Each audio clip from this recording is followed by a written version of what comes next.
I think it's going live. It's in the process of going live. It says it's going live. All right, it actually is live. Guys, welcome here. We're live, brand new Poker Live podcast. My name's Joe Ingram1, aka Chicago Joey. It's been a long time. It's been a few months. I probably won't talk too much about what I've been doing in the past few months because today we're talking some of the great game of poker. We're going to talk with, someone I haven't talked to in a few years, but someone who I very much enjoyed talking with the first time when I had him on. And the man disappeared. I didn't know where this guy went. At one time, he was playing the highest stakes games on PokerStars, battling against anyone that would basically play him, man. The end boss of the PokerStars high stakes streets. And then I see the guy took a little break from the poker world. Then he came back with a newly released course on Upswing Poker this week. Shout out to my man, Doug Polk. This man's got a new cash game course up there right now, 36 hours of content in there. I was just going through it. Probably for the more experienced player in some ways, maybe the beginner can learn, but this is definitely going to be, if you're trying to take your games to another level, or just get some more insight from someone who is and has been one of the best poker players in the entire world. And we're going to talk with him, talk more about the course, talk some poker, talk some questions, talk all kind of stuff like that. And if you guys want to find that, there is the link in the description. That's it. Canoe. Alex Millar, what's up, brother? Welcome back to the podcast. It's been a long time, my friend. How you doing? Hey man, it's been a long time. You still can't pronounce my screen name, but I was expecting you've been training yourself over the last 3 years. How do you say canoe? I actually do know how it is now because my girlfriend corrected me the other day when I was talking about your name. She said, "Wait, how does he spell it? Like canoe?" I said, "No, Kanu." He goes, "Isn't it Kanu?" And I'm like, "I'm not sure. Is it Kanu?" It's Kanu. Imagine a car driving along, and then new. Like Kanu. Okay, I'll go with Kanu. Guys in the chat, I hear Mike Possel's name being mentioned. Guys, listen, we're trying to get the ghost of Mike Possel's crotch out of our head, guys, all right? We're going to save the Mike Possel update for another fucking video, guys, okay? Please, let's talk with Kanu, guys. His glass, let me know if the audio out there is good as well, too, guys. But let's get into it, brother. Where you been, man? Where'd you go? What happened? You been on those untracked Euro sites? Where you been? You been on untracked Chinese sites? Where you been playing at, man? Poker. What have you been doing poker-wise these past bunch of years? I've been everywhere, but I've been in poker, I've been out of poker, and now I'm back, obviously, for the training course. So last time we spoke, I just left PokerStars, sponsored by PokerStars, and then since then I carried on playing on Stars, like after I stopped being sponsored by them. And then I was playing on some of the Chinese games. So playing on some apps, playing in some private games. So that was going like pretty well, but you have to sell so much action to be in those games, and like it's one table at a time and you spend half the day waiting. So I'm kind of going back, playing a bit of PokerStars, waiting for some of those games, and wasn't really enjoying it so much. So I was kind of thinking, I used to be playing 4 tables heads up against the best players in the world, starting the games at 200, 400 and everything. And now I'm one tabling and sitting around for half the day and making less money than I used to make. So I was kind of had a couple of other projects going on anyway, alongside poker. And I was just spending more time on that and less time on poker. So I gradually kind of tailed off the poker and focused on some other things for a bit. And then I'm sure we'll go back and chat about stuff like that, what I've been doing, but then I got a message from Doug out the blue, and he was asking about a no limit hold'em 6 max course, and if I wanted to do it, if I knew anyone who wanted to do it, if I was still playing and so on. So I said probably not. I've not played for a little bit, don't want to just make some crappy course, one of the guys who finishes playing and then spews out some old knowledge and then runs off into the night. So I said probably not, but then then I decided to actually do that. So no, I'm just kidding, obviously. I had this solver waiting. Are you? I was chatting to Joey before we started, guys. I was like, I'm not going to be a marketer when I leave poker. Like, I can't do it. I just start joking around too much. But yeah, so I was waiting for this solver to be ready when I was still playing. And then it still wasn't ready by the time I was kind of tailing off. And so when Doug asked me that, I had a couple of other projects coming to a bit of a halt. One thing which didn't need my attention for a while.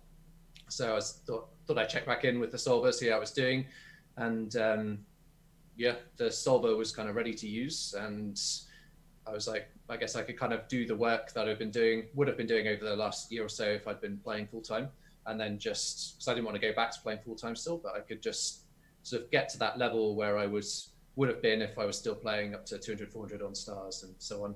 And then just use the information to make a poker course rather than actually use it to play myself. So that's what I did. And I thought it would take me like 3 to 6 months, but as with all these things, it ended up taking me longer than that. So I spent nearly a year making it. And yeah, I'm really pleased with the result. And the feedback so far, it's only been live a couple of days, obviously, but all the feedback from people who bought it so far has been like really, really good. So you spent 1 year on the course. Pretty much. I mean, I was doing other little bits here and there as well on other things I had going on, but the most part of 2019 was spent making the course. And it took so long because I wasn't just, making a course based on what I knew when I stopped playing. I was doing like months and months worth of work that I'd be doing if I was still playing to take my game to the next level, and then putting that into the format of a course. So you took your knowledge that you've gained over the many, many years of poker from your grind up to playing the highest stakes on the internet when it comes to Texas Hold'em. So you basically took that time and that effort and that work that you put in at that time, you got back in the lab, you already know how to study, you already know how to get better at the game using solver work. So you took that new information that you learned from that, combined that with the old information, and put together this course. So you're kind of getting the best of maybe how you approach things before, combined with how you kind of see things now through your study. And then I think a good question might ask is, well, is that going to be something that people should then listen to? Because if you're not playing the game, but you're just studying the game, right? Is that the same thing? Like, can people, should players trust the information, sort of thing like that? I think that might be something that might be a question people might have out there about it. Yeah, absolutely. It's definitely my main concern when I agreed to do the course was kind of, are people going to just think, oh, this guy is, like, even if I make a really good course, are people actually going to buy it? Or are they just going to think, oh, he just hasn't played for a couple of years, so I'm not going to buy this course because it's probably just going to be outdated information. So I was kind of thinking, am I going to be able to not only make a really good course, but actually show people that it's a really good course and that it's of a quality that you would expect if someone who was playing 25, 50 plus on stars today like made it and put it out. So yeah, I mean, I definitely think I've done that the first bit and actually making the course. I get why people say that you're not playing, you're just studying. It's not the same as playing. So what I've tried to do is focus on. So I think the best sort of way to do a poker course is to focus on the fundamentals. Like if you make a poker course saying like, oh yeah, in 500 Zoom games, just bluff all the time in this spot. Like everyone just folds all the time. A week after you make that course, nobody's folding too much in that spot anymore. And if you're playing, and it's also not relevant for anyone who doesn't play 25, 50 Zoom. So the way I've done it is I've got several sections in the course, but the main one is the post-flop section. Yeah, that's a big one. You got a lot of information in there. Yeah, a lot of stuff in there. I think that's maybe, I don't want to guess, maybe 25 hours or so of post-flop. And that's just taking one spot after another. And I run a bunch of boards in my solver. And then I'm looking at a load of different examples and putting them all together and devising strategies for sizings and frequencies for how often you should be c-betting or check raising or whatever it might be, depending on the spot. And then boiling it all down into something that people can actually implement at the table. Right. So I might be like, on high connected flops, then you tend to want to bet this sizing and this often, but you might want to adjust it a little bit for the very highest ones. You're a bit stronger there, so you're going to increase the sizing or increase the frequency or whatever it might be. On low connected flops, you're less strong, and here's a bunch of low connected flops I've looked at, and therefore an overall strategy if you see a low connected flop would be to do this and so on. And the same with all the different flop types. So my aim is kind of to produce something which someone watches the videos on a topic and they have a complete understanding of any board they might come across. If I'm looking at a turn spot, if their flop is high and connected and the turn is low, they're going to have some sort of strategy that they can use for that. So yeah, I think rather than just, because I know when you're actually playing the game yourself and it's kind of something you're doing on the side, making videos, I think you end up just kind of loading up Pio or something, looking at a couple of examples.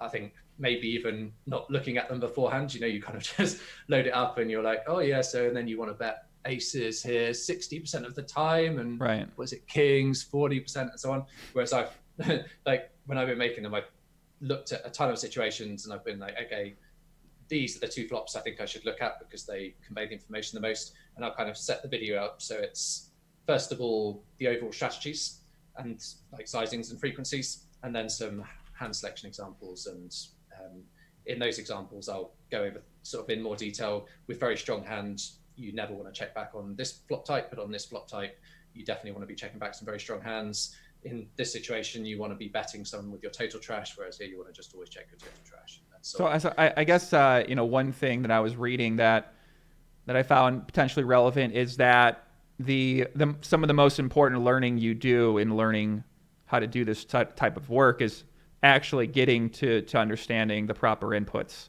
when you're working with the solver. Sort of like the process to get to this point. It's interesting, right? The idea of learning is that you spend all this time learning this thing, and then your goal is to then aggregate all that learning and information and put it into a way that cuts out, hours, potentially days, weeks, months of the time it would take for this other person to then study the information and then get to that point themselves, because they're going to fuck up along the way. They're not going to understand how to interpret the information correctly. It's going to take a lot of time and a lot of studying. Everyone's going to sort of process that in their own way, depending on how they follow the learning process.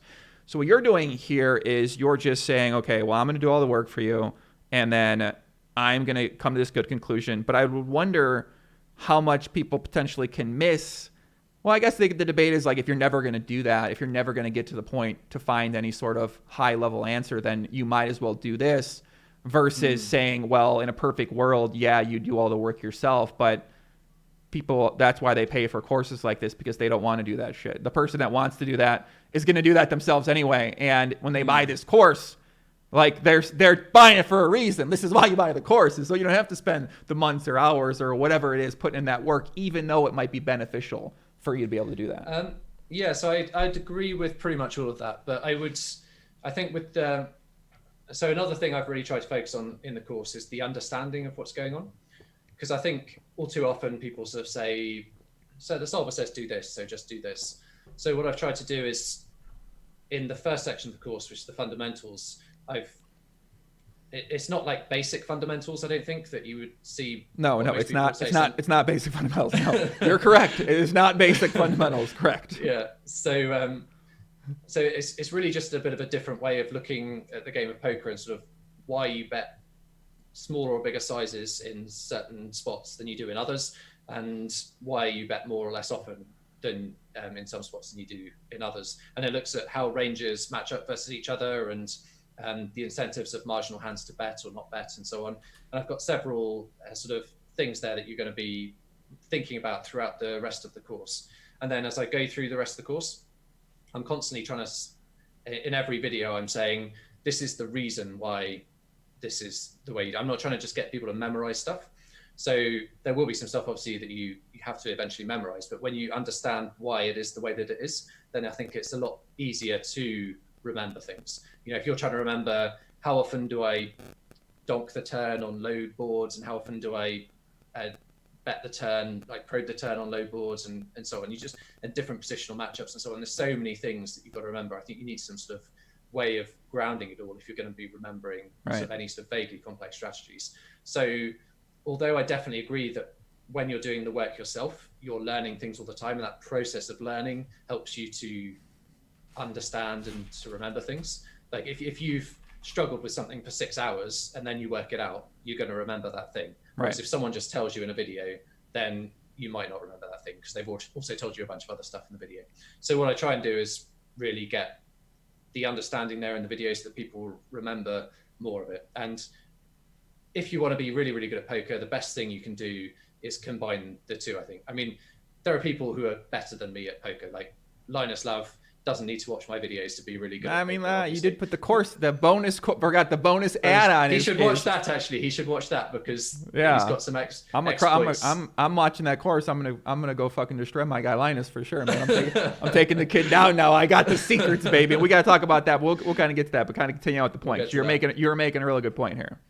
Yeah. So the ideal is that you do all the work yourself. You understand everything yourself. You remember it. and you don't even need someone else to tell you because you're just the best in the world. But I think even for most people who do the work themselves, they have a good idea maybe of how to play in some spots, and then they don't really know how to apply it to other spots. You know, Right. in some spots, maybe like flop C betting, maybe they've got some pretty good strategies set up for a couple of different board types. But then if you get to a different spot, or a different positional matchup or whatever, they don't have something really in place, and they're just kind of trying to remember what they were doing for the other spot and Right. not really knowing how to adjust that for the different situation and so on.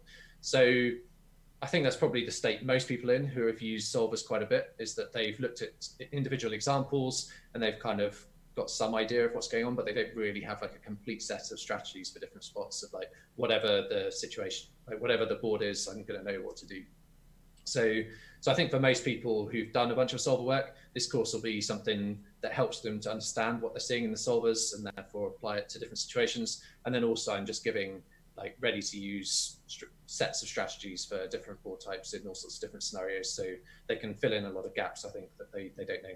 And then, like you say, of course, if someone can't be bothered to do the solver work themselves, this is incredible for them, because for 1K they're essentially getting a year's worth of work. Well, I like what you were saying about, because you think about this from a already successful poker player, which I understand is not going to be the majority of people out there, because it's hard to win at poker or whatever, right? It's hard to get good at poker, hard to be a winning poker player for a number of different reasons. But I like what you said about why this would be beneficial for a variety of different types of players to use, is just because you get to hear someone else's thought process in these different types of spots. Someone who is a very high level Nolan Hold'em, Texas Nolan Hold'em cash game player.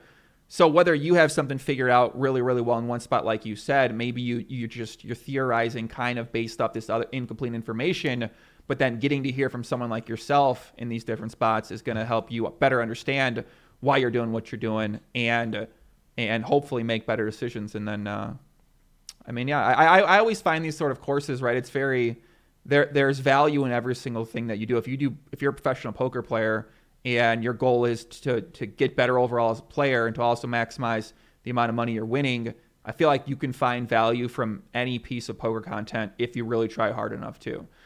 And I personally, when I'm going out there and I've been studying a lot of different things, I like to study the people who have the results, right? I feel like I just, that's who I want to go to. These guys have been there, they've done it. And if I'm going to try to become one of the best or try to become great at something that I'm doing in a new field, I want to first start kind of learning from those guys. So, that's sort of how I've approached learning in areas outside of poker, even in poker as well too. Yeah, definitely. I mean, when I was moving up through the stakes, or even before I moved up through the stakes, really, I was watching a bunch of card runners videos. This was a long time ago, with Taylor KB and David Benefield and Cole South and so on. And they really they helped everything to click for me. Before that, my results were kind of mediocre. Not for very long, admittedly. I was playing 100 NL when I left university, and I kind of, for the first couple of months, the last few months of university, I've been making a bunch of money. I was like, I'm going to do this full time for a year. It's going to be great. I'm going to make loads of money. First couple of months, just made nothing.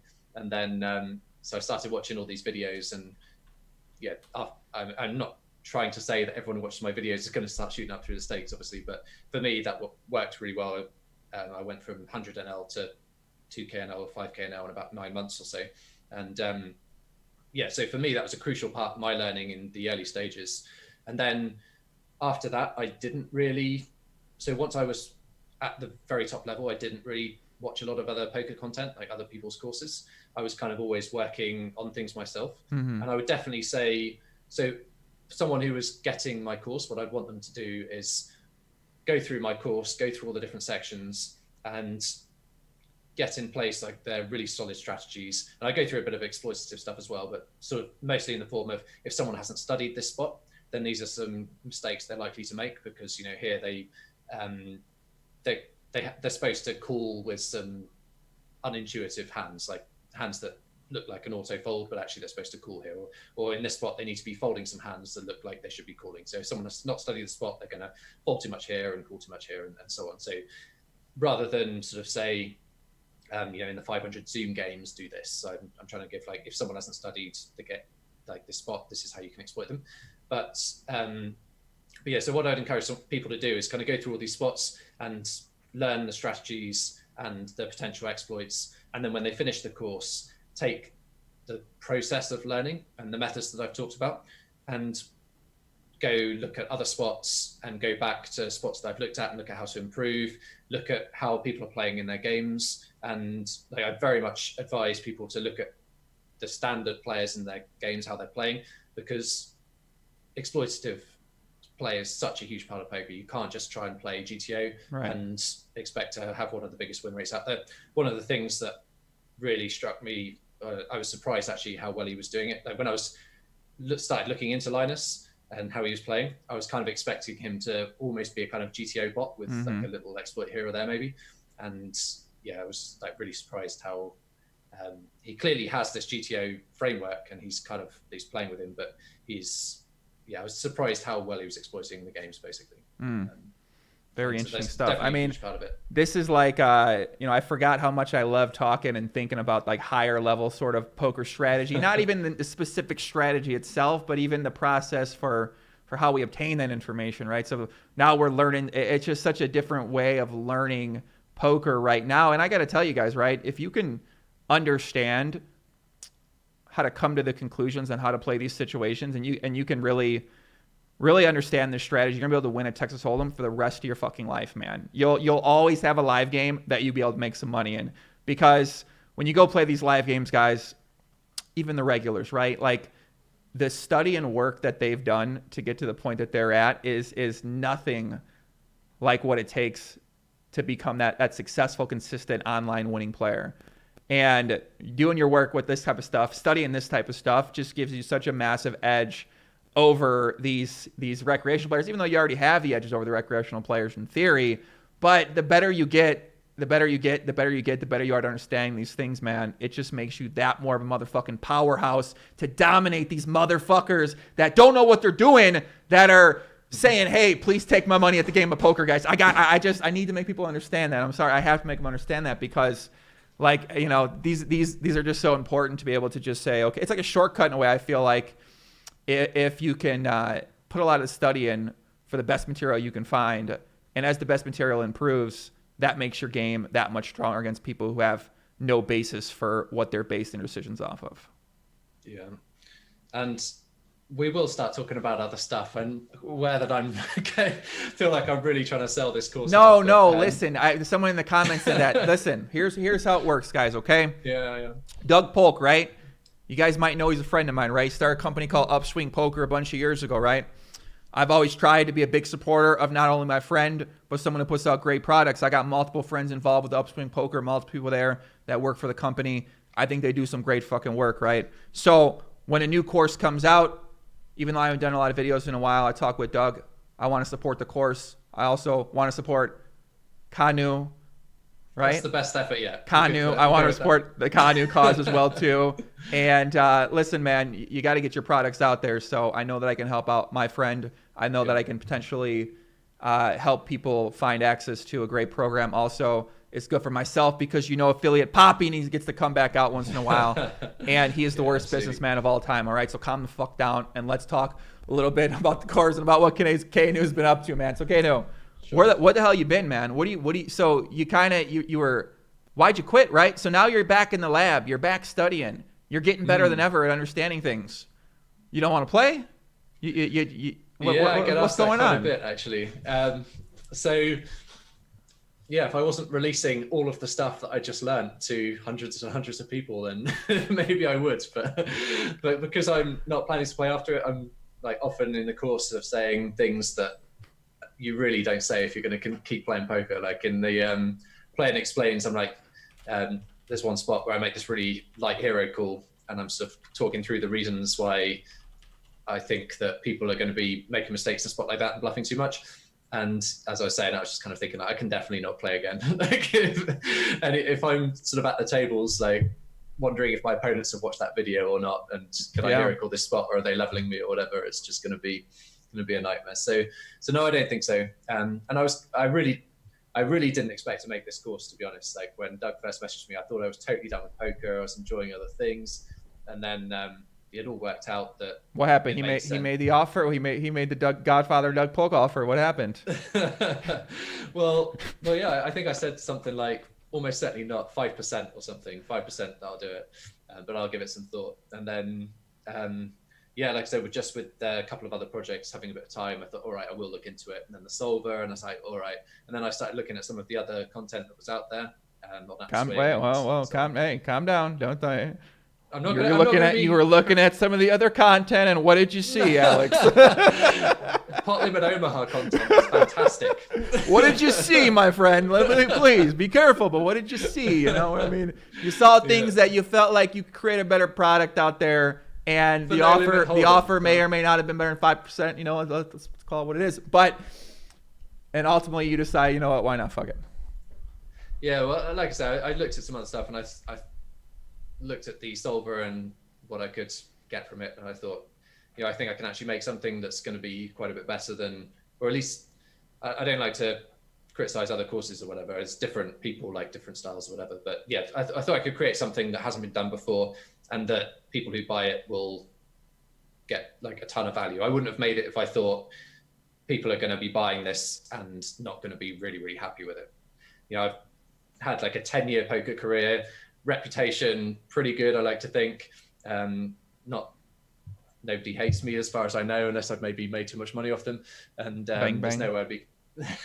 And then there's nowhere, like maybe Will Hasher, obviously, but that's because I made too much money off him. But then, yeah, I didn't want to come back and just make some course that people were going to think was rubbish. And so you don't want to maybe keep playing poker a little bit, maybe game select a little bit. And I understand there's not too many places to play, and the ways to get in these fucking games, they don't make it easy for a number of different reasons all the time. So it's just more of an annoying thing than ever. But are you just saying that at this point in time, you're ready to go someplace else, go do something else, a new challenge? Is that sort of what you're thinking? Yeah. I feel like the road for incremental growth in poker isn't present for you anymore. Yeah, so I mean, I could play poker and make decent money still. I'm sure somewhere. 100%. But yeah, I mean, so we're expecting our first baby, my wife and I, in a few months' time. Like I say, I got a couple of other projects going on. And it just feels like going back into poker and the silly hours and sitting there waiting for games all the time. Yeah. And it's not really a job. I mean, you can do it if you're playing slightly lower stakes and you can sit anywhere and you can play any hours of the day you want. But certainly sitting there at high stakes where you kind of feel like when a game starts, you have to play in it. Not really what you want to be doing if you've got a screaming baby and you want to be doing your part for that. And yeah, I've been looking into a bunch of things as well, like learning about investment and potentially doing some stuff there. I've got a startup company that I've invested in Nice. a bit, which is pretty cool. And yeah, a couple of other things like that. So I'm just really excited about doing other stuff. And yeah, so what you're saying is, bro, let me break it down what the guy's saying. Basically what Alex is saying is that we're getting fucking old around here, okay? All right? Me and Alex are getting old, right? And now listen, when we were 24 years old and we were sitting around in our boxer shorts with no shirt on and we were playing online poker and there were games for 72 hours straight, so you sat down and played poker. That was the dream, man. That was pretty epic, right? But then as you get older, as you experience success in these categories, as you have a family, as you got a kid, as your focus becomes 100% poker, and now it's 50% poker, 40% poker, suddenly you start thinking, maybe I want that 40% to be something just a little bit different. And especially when you can't play the fucking game that you become accustomed to playing, because like imagine if I want to go play NBA 2K, right? And I go load up a game and I got to wait for 4 hours to play, and then the game might run for 10 minutes and it's over. Like that's what it's not quite what it kind of sucks, right? As he's saying, sometimes you're sitting there for 3 hours and then a game pops up and you feel like you got to play. Otherwise you might not get in a game for another day or two. And you really want to put in some action because that's what you do. So I think that's a big reason what you see a lot of these guys sort of getting outside of poker is just because the game that a lot of us became accustomed to playing, that we just enjoy playing and that we think we're great at and we love, isn't really there to do it anymore. It's not about not loving poker. It's just the opportunity to do it in the way that we'd like to do it isn't there. Therefore, the idea of getting better at a different format isn't as appealing as pursuing some other options. And then if something does happen with poker and it comes back around, maybe getting into the game again. Yeah, I mean, I think for me as well, I was always motivated by doing the next thing, if you like. So I always wanted to move up to the next stake or beat the person that I couldn't beat, win in games I couldn't win in, whatever it might be. So to be doing that at the very highest level, you've got to be 100% focused on poker. You know, there were times where I was working 7 days a week, like 60, 80-hour weeks or whatever, because I wanted to be holding down tables and playing games when they're running. But I, like, particularly when solvers first came about. So I actually had a private solver before Pio came out, and all the other like public solvers had a private solver for Well, quite a how the while. hell you get that, brother? What do you mean you got a private solver? What, you get the dream machine? Is this the The dream dream machine? machine. Is this the dream machine you got? Is this the Finally, the dream machines come to light. No, is it? So how do you get this private solver? What is this? How does this I work? was messaged by a guy on 2+2, and so nobody had heard of a solver at this point, and I was like, "Is this spam or whatever?" But he was talking about this solver thing and how um, gave some information about what it was. Actually, even before that, so I had a guy, me and one other guy were paying someone who was developing a poker simulator.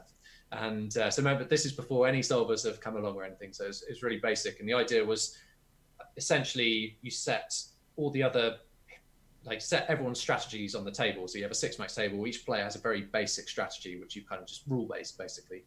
And then by you then give, say, under the gun pocket deuces, and then you play it over with the other players all having random hands, and you play it like 20,000, 30,000 hands, however many hands you need to play it, and then you get an EV, like how much that's made over all that sample, and then you can try and build some pre-flop ranges, and then you can have on the flop, you can do the same thing, like should I be c-betting this hand? So the idea was that you could get an idea of how to play different hands by just simulating this again and again. But that was, so back in the day, many of your viewers won't remember these days long ago, but people used to think it was all about value and bluff all the time. So like even on the flop or pre-flop or anything, like if you're c-betting, you've got a value hand, or you're c-betting a bluff hand. And so that was kind of the way we were approaching it. So when we started to find, we got this sort of mid-strength hand, and it was coming out as plus EV to c-bet. And we're like, well, that's weird. So all right, we'll put it in the c-bet range now for this player. And then all of a sudden it was like, now it's minus EV to c-bet because, if you've got this hand all the time, then it is, because it should be a mixed strategy. So if you've got it none of the time, it wants you to put it in more. But if you've got it all of the time, it wants you to take some out. And it then obviously becomes impossible to be just doing this with every hand and like continually tweaking them and everything. So it didn't go anywhere, but it did teach us a bit. But then I got, like say, this message from someone about this solver thing. So I ended up talking to him a bit, and ended up putting a team together of a bunch of people, and paid some six-figure sum between us for exclusive rights for it. And then, so then while I had this tool that most people didn't have, I obviously wanted to be playing a lot, but I also obviously wanted to be studying a lot using it. So I was working like huge amounts of time. And I think if you want to be at the top, whatever stage, there will always be something that you can work on that other people aren't working on. Although that was a really obvious example with a private solver, there's other times where back when even Holder Manager wasn't so powerful, there was no note caddy or anything like that, and I'm spending like playing a session against someone heads up and spending like 4 or 5 hours afterwards just going through all the stats and working out how we'll be playing against in the next session against them. So there's always something you can be doing that other people aren't doing. And if you're playing at the very top level, then and you're not doing that, you're going to have people start to overtake you.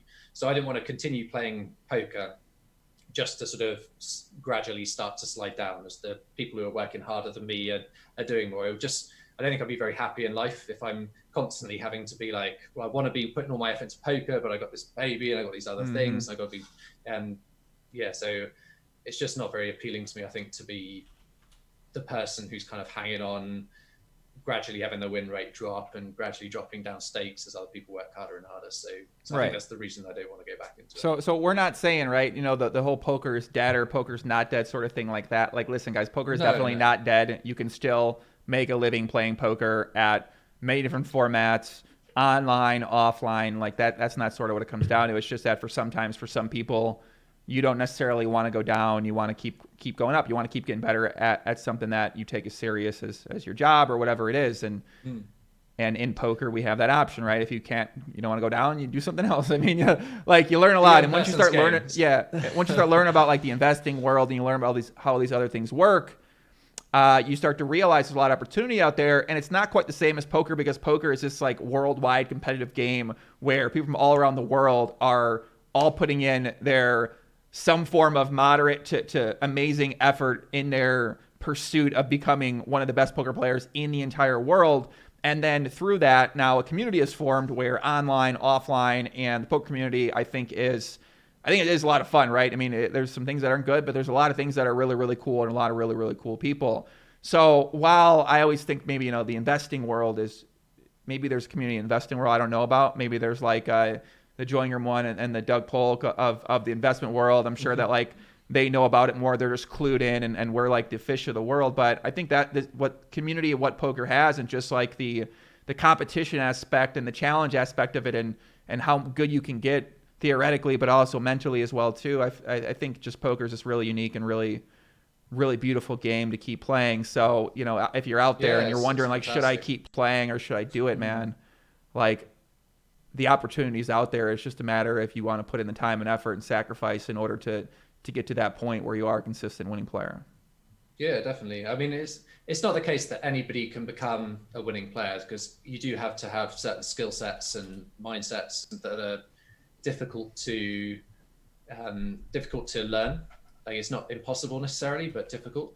I think that's one thing I learned over the years in poker, is how much of the top players, like the very top players, how much of their ability is not necessarily a natural ability. Like when they first played the game, they were obviously terrible, but the way they think about things has allowed them to get to the top, where someone who put in the same amount of effort but didn't quite have the same skill sets, they might be just as smart, but they might have skill sets in slightly different areas. Mm-hmm. They could maybe only have a ceiling of mid stakes, or maybe high stakes, but not one of the top players or something.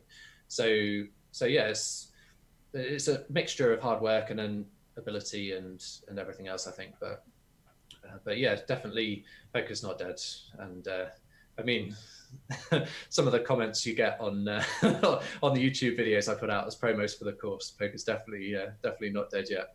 Is that what they said? What were they saying? Were they calling you a fish? No, or something? No, just so you get obviously any sort of YouTube thing, you get the range of comments from like the sensible ones to the not so sensible ones, and some of them you can just imagine like the guy writing it. Like, it's the guy in the casino who hasn't had a winning session for 2 years. Wow. And everyone else is really lucky and he's unlucky, and he watches this video on like high level strategy, and then it's like I think my favorite one was someone said typical case of overthinking.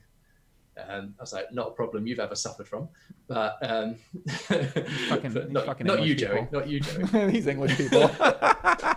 Americans don't say things like that anymore, buddy. I think that's like there's a movement to not Americans don't say things like that, but I feel like the English people, they're still willing to talk like that a little bit. I like it. Okay. Was this the Americans? So Americans are sensitive now. We can't say things like that. We don't. Then you're not. You can't say you're too egotistical. You're arrogant. You're all these. If you say a comment like that, then they. Well, if I say a comment like criticizing a YouTube comment. Yeah, man. I don't know. Really? It's cold world. I thought it was the other way around. I thought Americans were like supposed to be brash and like just say what they think. When they're anonymous, or if they have like a blue check mark, I think on Twitter, I think that's when it kind of comes into that. Yeah. Okay. That's when they get real. They get real fucking brazen with it. Then yeah. Okay. Oh, yeah. But they got to look you in the face. They don't say nothing. They don't walk up to you like that. So. But I want to make clear, I'm not criticizing 90% of the people who made YouTube comments. It's just funny, like the ones, basically the trolls. They come onto this video and make this comment, and you're just like, and it's like the aggressive trolls as well. So it's not like, oh, I didn't get that. Like, could you explain this? It's like typical case of overthinking. Like all you need to do in poker is just like do what you want and you'll be fine. To be fair, maybe that's how that man or that woman thinks about the game, right?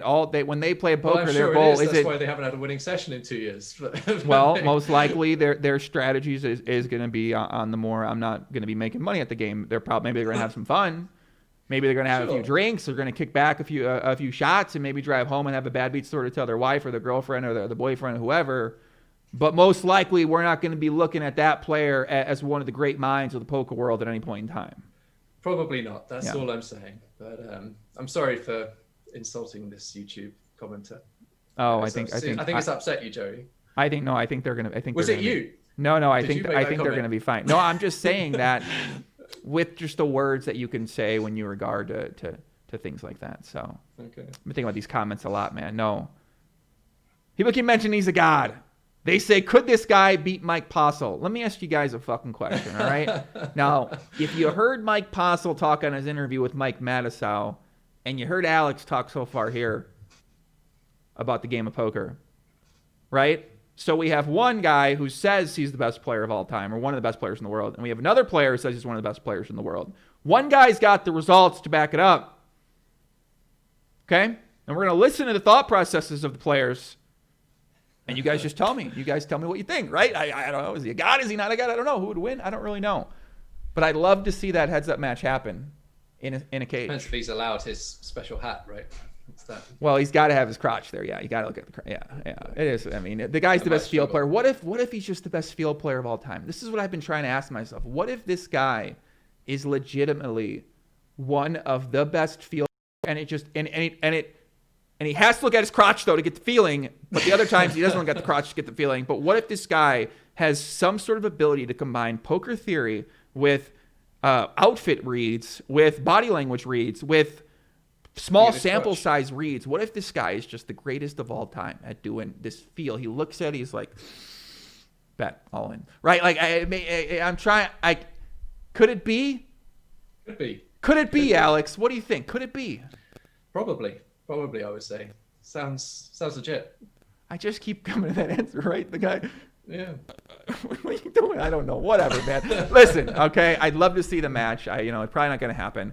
People in the chat and on 2+2, they were talking about the Linus Love extension. So you got these hands for Linus Love. Where'd the hands come from? Did we buy the hands? Are we data mining the hands? Is it wrong to buy hands from other places? Weren't people upset with car runners for doing that back in the day?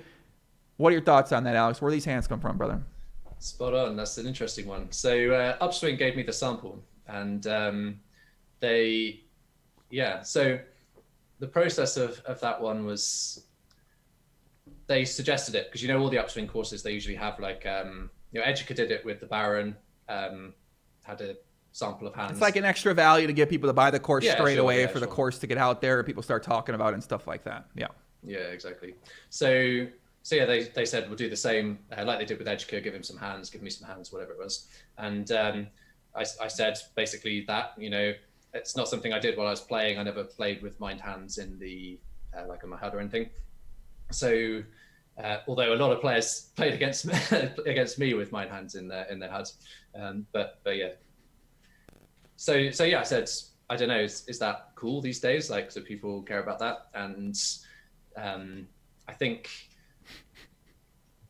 the answer was like some people maybe, but I think it's like really common that people play with mind hands, and I wouldn't be playing with them.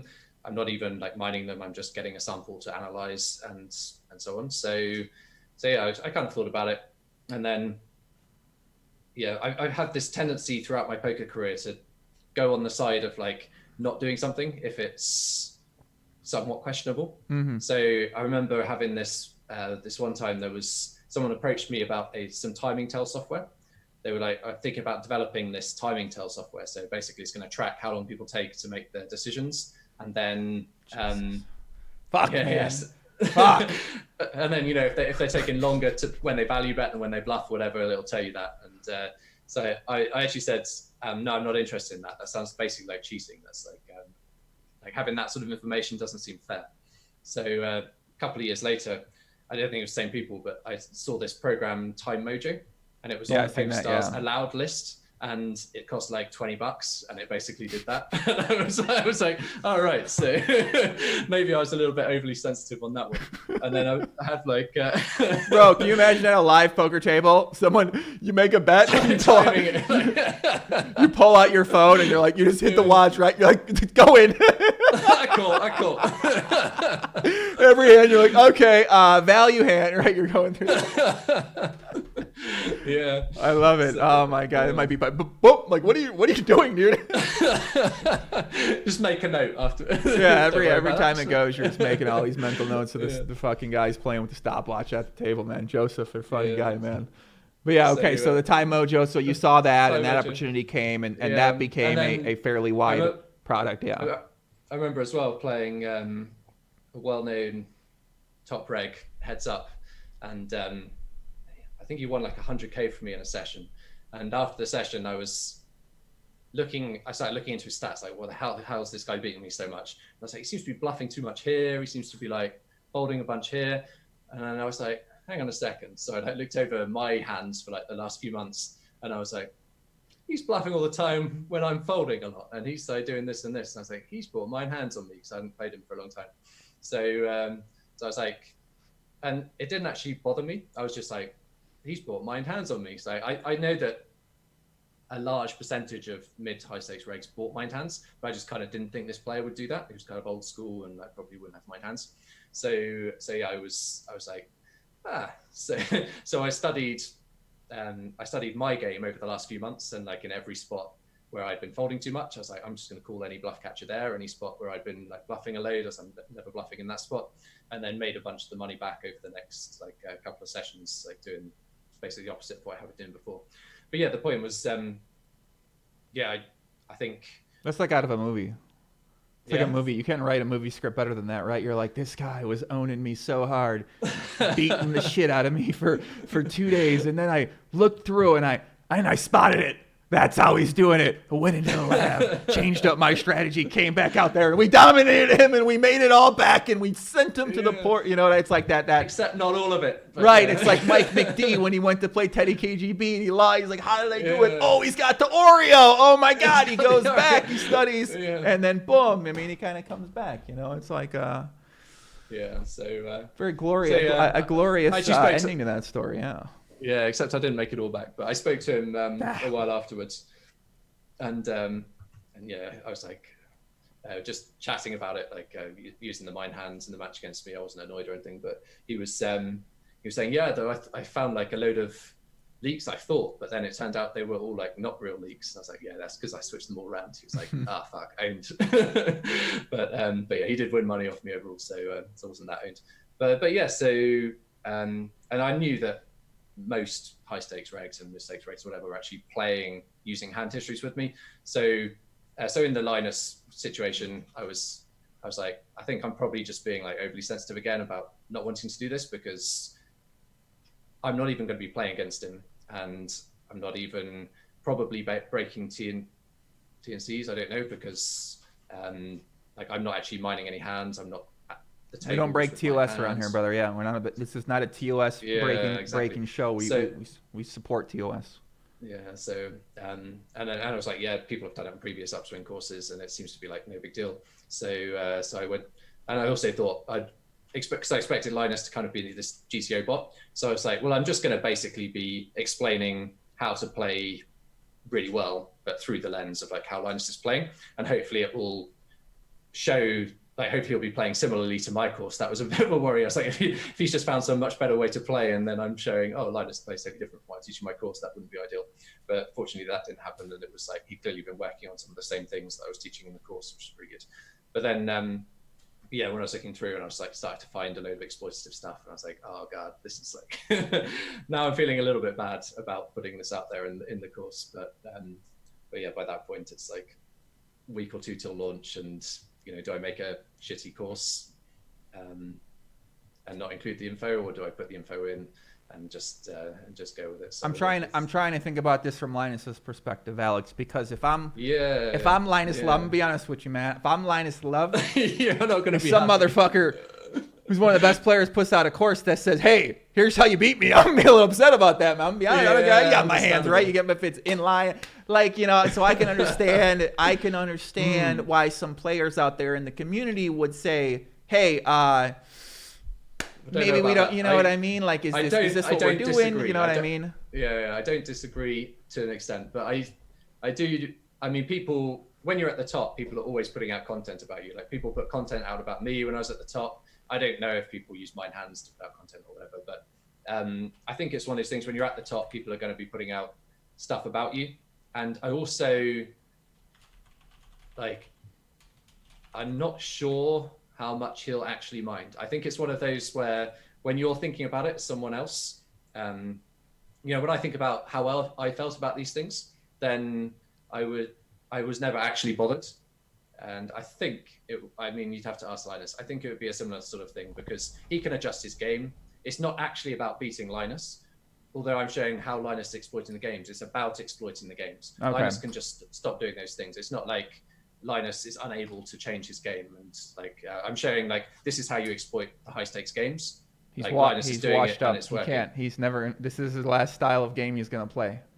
This What's is that? it. The last style of game he's gonna play are the hands you went over in the course. He's not gonna be able to Linus fall. is never going to come This back. is his ceiling. The man's hit his ceiling. He's exposed and he's weakened. You guys are going to go after him right now and attack him. All right. Yeah. God damn it. Linus Love's no.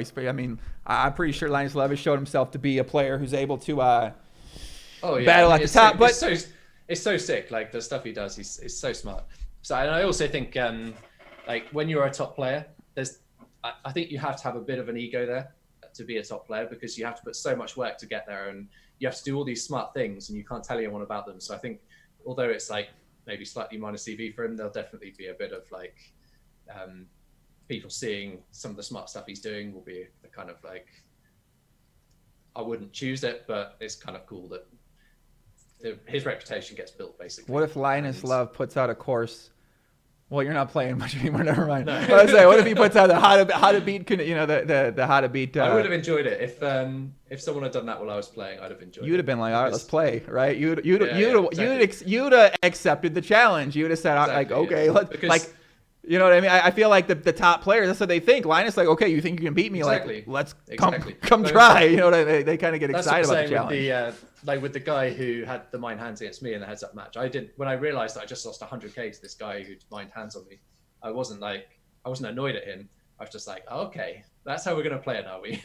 And then I spent 8 hours analyzing my game from the last 6 months and change everything up and work out how I'm going to meet the challenge. So there was no moment where I felt annoyed or anything. So when I started thinking about doing the Linus course, when it was Upswing suggested it, I was kind of thinking about it, as other people think, you kind of project stuff onto Linus, Linus might not be happy about that, or is that a little bit harsh on Linus? And then I started to think how would I actually feel if I was Linus? And I realized I'd be absolutely fine with it. I'm gonna message him and ask him. I'm sure what maybe find out, right? Yeah, I don't know. We'll find out. Yeah. Someone was saying something about using Linus's name to promote the course, right? Yeah, definitely. That's what's going on. So how did I actually don't know how much that works. I'm a bad businessman, and when it comes to my own products, I don't promote them because I'm a bad businessman. So, but how does that work, right? What do you find out about that? Well, to be honest, I leave the marketing side to Upswing for the most part. I'm also a bad businessman and terrible marketer. So those guys, I'm really impressed with their operation. Actually, they have with all the different levels they have. So you can have people, whatever level you're at in poker, you have a good way to get better through Upswing. And I get no money from Upswing for anything other than my course. So I'm not just saying that. How much did Doug pay? How much did Doug pay you to say that? Did he pay you to say that in the video? Thousands. He must have. You wouldn't just think that yourself? Okay, I wasn't sure. No. Okay.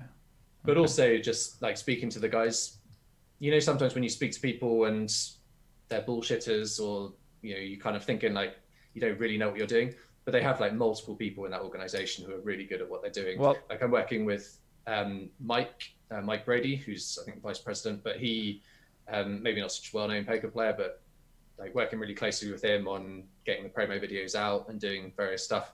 He's one of those people where he has a bunch of good ideas, but if you say a good idea yourself, he's not oh no, I had an idea for that. Mm-hmm. And he's quite happy to just be no, I don't think so for that one, or yeah, that one's good, let's just instantly put it in. So no time wasted and stuff. So it's been really good to work with them. So on the marketing side, I just leave that to them and do the video making myself. So I assume that having the Linus name attached to the course is going to be pretty good marketing, otherwise they wouldn't do it. But I don't know, we'll let people Linus got themselves. he might have some issues, man. Linus gonna file the lawsuit. He's gonna yeah. come in for the profits. Give me my. I mean, I don't know how it works. Yeah.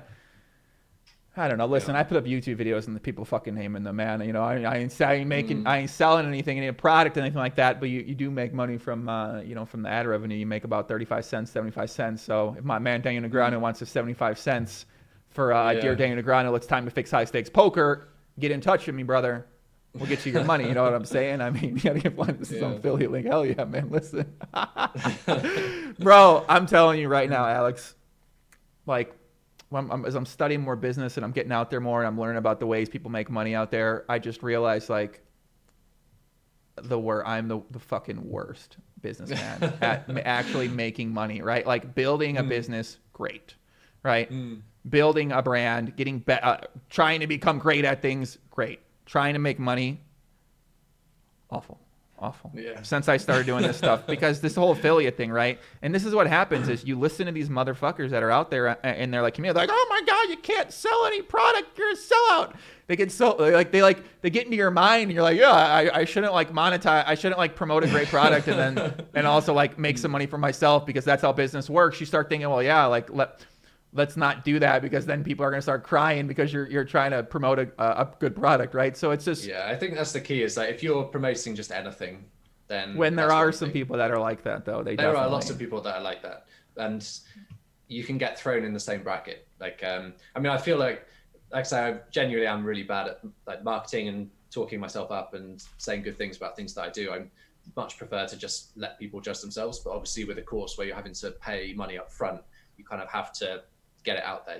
Nobody's going to just pay 1K for a course they've never heard about. You have to actually get them to hear about it. But yeah, when I realized the course was going to take so long, because I originally thought 3 to 6 months, ends up taking like nearly a year. Like, I could have made just a worse course and just put something out, mostly based it on stuff that was like 2-3 years out of date, and then just come here and said all the same stuff. But I genuinely wouldn't have been able to do it. I'd have been like awful in this conversation. It would just not go well. So I think if you've actually made something good, or you're actually promoting something you genuinely believe is a good product that's going to give people value, I think this is such a terribly strategized podcast on my part. I want to let people know that, because what we're talking about is going to be, this shit's really good and relevant for like good poker players. Okay, I'm sorry. I'm kind of sorry about that. You know, because you're kind of out there and you're someone who's like, you know, recreational, whatever. Like maybe you pick up some things, you relate to some things to your own field and stuff like that. But like poker specific, this is really good ways to start thinking about the game and about your life as a person or poker player or whatever. If you're someone in poker who's experienced and sort of like saying, well, where do I go? What do I want to do? What are my goals and stuff like that? So a lot of this information is very, I think very relevant to that. Just the idea of like, how I worked so hard to get good at poker, right? I put in so much effort. I have this success. I have this ability. I have this knowledge, but I want to go a different direction with my life, whatever that is. Well, then is there a way that I could potentially learn about business or learn about creating a product based off that knowledge and information? Then, well, now we have a lot of examples of people doing that in the poker world too. So the blueprint's there, right? All you got to do is now you got to make the content, and then you have other companies that have now been set up that handle everything else for you. So they make the product successful for you. That seems like good business. So maybe in poker world for a while, we had it where it really wasn't businessified in a way. It wasn't like the players are doing these things. They're only doing things to try to get better at poker, and everyone's sort of all together trying to get better at poker. Then you have a site like a Card Runners. You have these training sites start up that then the players start becoming the businesses themselves. And then sort of this, maybe breaks up the community a little bit to where now everyone's trying to get better and win money, and they all have this dream about crushing it and making millions of dollars. Now the industry changes a little bit. I think that's what we've seen over these years is like the online poker industry changed. The trading site industry is changing. The poker players turn into businesses have changed. The messages that those poker players are then putting out to represent themselves, they change and they become less true and less authentic, because now they're a business and they have to say and act a certain way in their minds to be able to get the desired results that they want to get. And I think that's where we're kind of coming to right now in poker world in 2020, is that a lot of those core things that were one way in the early 2000s and late 2000s and even early 2010s aren't quite like they are now. So now we have to figure out, where's the poker world going to evolve to, and what is it going to look like, and where's the play going to be at?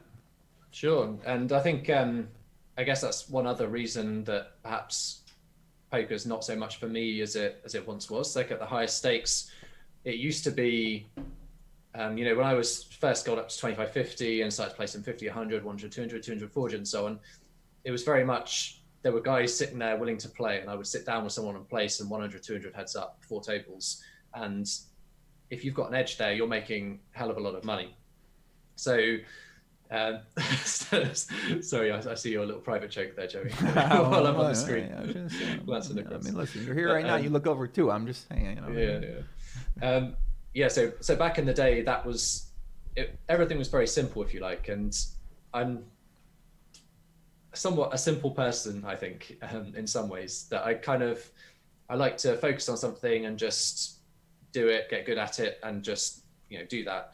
Whereas these days, a lot of making the most money in poker is about getting in the right games. It's about traveling around the world to the live games. Are you going to play the sort of 100K tournaments, get good at tournaments? And are you going to buy in for those yourself? Do you have to keep selling action? Are you going to go down the path of like Doug, like creating upswing poker and like the YouTube videos and getting such a big following there? And obviously you can monetize that in some ways. Are you going to go even poker players who aren't really monetizing it in that way? So there's so many sort of Twitter spats and like people talking on Twitter and posting on Twitter all the time about their day and everything else. And like absolutely nothing wrong with that. I've got nothing against people doing that, but that's not really me. That's not what I do. Like I posted on Twitter when I was sponsored by PokerStars, and now I've got a course coming out. So I'm obviously posting on Twitter some about that. So that's a genuinely relevant thing to some people who might be following me. Once I'm done with promoting the course, I'm probably not going to post on Twitter again for ages. And then, yeah, I think I prefer to kind of be shut away, working hard on something, getting better at it, rather than focusing on all these sort of outer things. And poker for me was becoming more about, can I be playing in this good game? Am I going to go to like Macau or not? And, again, I'm like settled down. Well, now I'm married. I wasn't married back then, but it was going that way. And sort of living at home with friends around, dog and fiance, and do I want to be going around flying to well, Macau? yeah, I think what you're like, saying is that the how the game and how the world works has evolved and has changed, and what we're going to see is that there are going to be plenty of new poker players who come up, and that wasn't what the world is. The world, like the name of the game is to get in the good games, right? Before it might have been different, but now you're thought of as a great poker player because you're able to get in those games. This is what I'm thinking about a lot, is like the idea of the best all-around player versus the player who makes the most money, right? Who do we want to be like, and why do we want to be like them? And I think that just comes down to preference, really. Like, what do you want your life to be like? Do you want it to be all one thing and majority one thing, or do you want it to be a little more balanced? Because you can also live a more balanced life, and you can also be one of the biggest winning players. It's just you know how to navigate and operate that world so well. And then you say, well, then you got to be this inauthentic person. You have to be around people. Well, I don't necessarily see it that way. I mean, that's part of the fucking game. That's the job. That is what you're doing. You could say, well, I don't want to do that. That's fine. Then you're not going to be the biggest winner here. You know what I mean? Like, that's cool. Yeah, well, absolutely. here's how they look at it, though, is they say, well, you don't want to study the solver and become this great solver player, so I'm going to look down on you. Well, you don't want to go out there and learn how to get in these games. So why should they look down on you? Why is this one, I like this sort of like entitled attitude that, I study with the machine, so therefore I'm better than someone who's going out there and working in a different capacity? Because it's still, poker is the name of the game in these areas. Absolutely, but yeah. It's different ways you get there, and why is one better than the other? And I'm sure we can get into that as well too. Maybe you don't want to do that to people, or I think we can come up with some good arguments against why you might not prefer to do that. But I think you can also make a lot of money and play in good games, but not treat people like shit, right? Not look at them definitely. as just tools, but also look for some sort of actual authentic relationships in your life, and people can do one or the other as well, but both are possible to do. So I just find this debate, very, very fascinating to me right now. I've been thinking about it a lot lately. Yeah, and I think a lot of it's to do with personality as well. So in some ways, I think I could do that sort of thing, because whenever I played online, I've always been happy to chat at the tables with recreational players or with regs, just anybody who's chatting. I'll be fine to chat if I'm playing live, online, whatever it is. So if I'm transported into that situation and I'm playing in a live game with, like, it's a really good live game, and I'm just talking to people, getting on well, get invited to other live games, I wouldn't just be thinking like, this is just a way to make money. I mean, I wouldn't be playing in the games if I was minus EV. So in a way, I'm there because I'm making money, but I'm also, it's possible to also just be, like you say, building friendships. And if I was playing against someone in those games and I thought they were like hard up, like if they were doing themselves some damage there, and I had a bit of a relationship with them, I wouldn't just be saying, oh, come on, let's play some more, let's keep going, like you're going to win your money back. I'd be saying, like take a break, it's fine, like chill out, let's go do something else. Maybe don't play for a couple of months, whatever it is. You can be in that environment, I think, without turning into someone who is just purely about exploiting everyone. When you're at the tables, you need to try and exploit everyone in terms of getting their money while you're playing with them. That's the game of poker. Everyone signs up to the game with that knowledge. But in terms of being away from the tables and how you treat people away from the tables, I think you can absolutely be that in that sort of environment without being someone who's just not a very nice person and trying to take every penny from a gambling addict so that they're broke and then you just move on to the next one. So I definitely agree with you. Right there. Whoa. Nice visual, right? Wow. All right. You're broke. All right. We're done. I'm done going. I'm done. Your boat this Saturday. I got somewhere to go. I got someone else to bring into the game. Your family having dinner. I ain't gonna be able to make it over there. Okay. Yeah, exactly. So, I mean, I think you're absolutely right. And that people like to look down on other people. It's something I've noticed about life that's pretty much, not every person is like this, obviously, but it's so widespread. And so like, when you look at the big picture of it, it's kind of funny. Like if someone is a poker player and they have a businessman who's like a billionaire at their table and is just messing about for small stakes for them, they'll be like, that guy's an idiot. Did you see what they did with like Jack 10 offsuit there? That is ridiculous. This guy has no clue what they're doing. What a moron. And then if you have, even when I speak to friends and people outside of poker, you have someone who's an accountant and they think like people who don't understand any maths are idiots. And you have someone who's very creative and they think everyone who does accountancy is just boring and stupid. And you have people who are like really smart who think that everyone who's not really smart is stupid, and people who are average intelligence who think stupid people are stupid. And then all of the people, if you look up to someone who's more intelligent, you think, oh, they got no social skills or whatever. And everyone likes to, I guess it just makes people feel a bit better if they can sort of say this other group of people is bad in some way. And you get the same even within poker, like you say. If you have the people who are working really hard online and choosing to make those decisions, and they look at people who are making more money than them in a different situation, playing live in good games, and they're like, that person sucks. They're making more money just because they're in good games. It's like, well, that's true, but why the tone of voice? They're making good money, they're doing well, they're enjoying their life. There's no need to look down on them. And the same from the other way around. If you're playing in the good games and you're like, oh, these mugs just playing online in all these tough games, making less money than me, and I'm putting in like way less work to my game. Again, there's no real need to do that. There's just people taking different paths, and you just need to try and find a path which you're happy with, I think. And if you're like doing well and you're satisfied with what you're doing, I don't think you need to be too like stressed or annoyed by other people maybe making more money or being better or whatever it might be.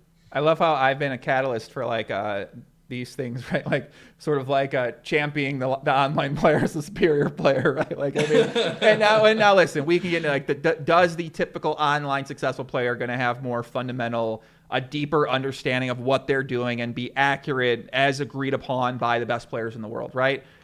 Is the online player who had success going to be farther ahead when it comes to the live player? And we can agree, yes, right?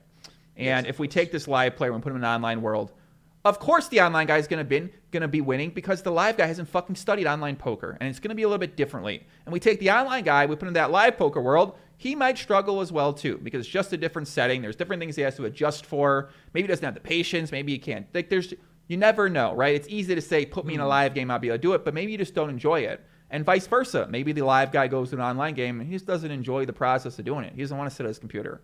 Like, right? Some people like to sit on the computer. Some people, they don't like sitting on the computer. They just don't want to. Yeah. And that's factor into my decision as well about like going to Macau and Manila and all these places with the big games is I started off playing live poker at university and so on, but I don't have a ton of live experience. I went to Vegas, I played in some live cash games, played a bunch of World Series events and so on, but I wouldn't say I'm a top live player in that people are going to be better than me at live tells and just generally focus and concentration while sitting in a live game for a long time. Mm-hmm. So there'll be people who are not as fundamentally good as I would be, who would do better in the big games in Macau and Manila. Then there were also those games were moving towards short deck anyway. The people are playing Omaha sometimes. I was just an element hold'em specialist, so I did actually play some short deck online in some private games, so I learned a bit. But still, they were changing the blind structure as well, something totally different that I had no experience of. So it's all very well to sort of say I'm really good, like one of the top online players. I could just go over there and make an absolute ton of money. Maybe, but also maybe not. And if you go over there and you start losing, and you just in all sorts of makeup that you have to grind out of the Tom Dwan basement, you're just sitting there, allegedly, you and Tom looking at each other, like, we what don't have we know, got maybe ourselves in a maybe don't know basement, we don't know, no one knows. we don't know. No, I'm sure he's doing fine, but yeah, you don't. We don't know. You just don't know how it's going to go, and it's not 100% certain that just because you're a top player that you're going to be able to thrive in that environment. So you also got, bro, you also got to go live in the hotel room for about a month or two, right? I mean, and maybe exactly. You want to stay for 6. You really want to live in Macau for 6 months? I'm not saying it's a nice place to live. I'm just saying, do you want to live there for 6 months, right? Not but when really. You're settling down and when you're right, no. If I was 23 when this was happening, then probably I would have done it. But when you're 30 plus, right, it's not something. Yeah. It's like maybe like high level poker is turning into like the athletes, right? You only have your prime only goes so much, and now we can say that these physical contests are much more of a this physical athletic thing, and once the athleticism goes, then you can't perform, you can't compete against younger players. You have this bigger athleticism, even though you might be superior in terms of intelligence, how the game works. And that isn't present in poker because, as far as I know, you can sit in a fucking computer chair and sit at a table and not be able to move at all. I think there's ways now where you can just actually not move and do that. So that's not the case, but maybe the combination of what it takes in terms of the effort and the dedication and just the amount of focus you need to have on poker and on the study and on the game itself and constantly be locked in. Maybe that to be at that really top level, it just takes a certain kind of approach to it, a certain process for it. And once you get older, you just learn more. You get other priorities. You get other families, other responsibilities. You achieve your challenge, a number of different reasons. And those things happen where you just sort of, you fall out of that point, and then you have a decision like, do I want to be the declining athlete? I'll use like a Vince Carter reference. I'm not sure if you know about NBA, but Vince Carter is one of the oldest players in the NBA right now. I think maybe the oldest, played in 1, 2, 3, 4 decades of NBA basketball, which I think he's the first player to do that. But he used to be the man, and he's certainly not the man for a long time now. He's making fringe contributions on marginal to below marginal to now a really bad team. So do you want it's poker kind of the same way in some ways, right? Like not really maybe all formats, but online, and I kind of see it. Even just the idea of getting that top level of success in any format of poker, I can maybe see it that way. Yeah, I think a lot of people go on to the live thing, don't they? They reach the top of online, and they maybe don't have that drive to keep spending all that time on solver work, but they have the option of going to the live games and maybe not continue to improve so much, but still making the same money or more money than they used to. But yeah, I think there's also definitely people who stuck around and play poker and just gradually move back down the stakes. I think that's fine as well. Like I say, it is just personal choice. There's nothing wrong with being older and playing lower stakes than you used to. If you're still enjoying it, if you still think it's the best way for you to make money, then by all means. But yeah, everyone just makes their own choises, and I've decided to. Amen. I'm reading this chat, right? This guy Matt, what the fuck this guy's talking about canoe? I'm telling you right now, man. These guys. What was the comment? I love the live chat. Shout out to my live streamers out there, man. We got a lot of hardcores. They say they miss me. They say they wonder where I was. I was deep in the lab. I'm trying to figure out what I want to do with my life because I know it is not spending a month of my life investigating a dude looking at his fucking crotch area. Okay? That's not what I want my life to be about. So I'm trying to figure out what I want my life to be about. It's most likely going to be business at a bigger scale than what I'm doing, and it's going to be a lot of content, most likely not focused on poker.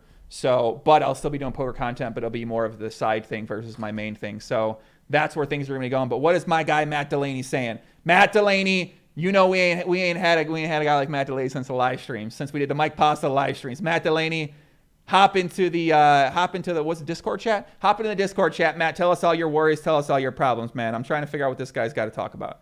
He's talking about bots. He promised to out a huge bot ring, then disappeared for 2 months. Now he refuses to address it. Am I okay?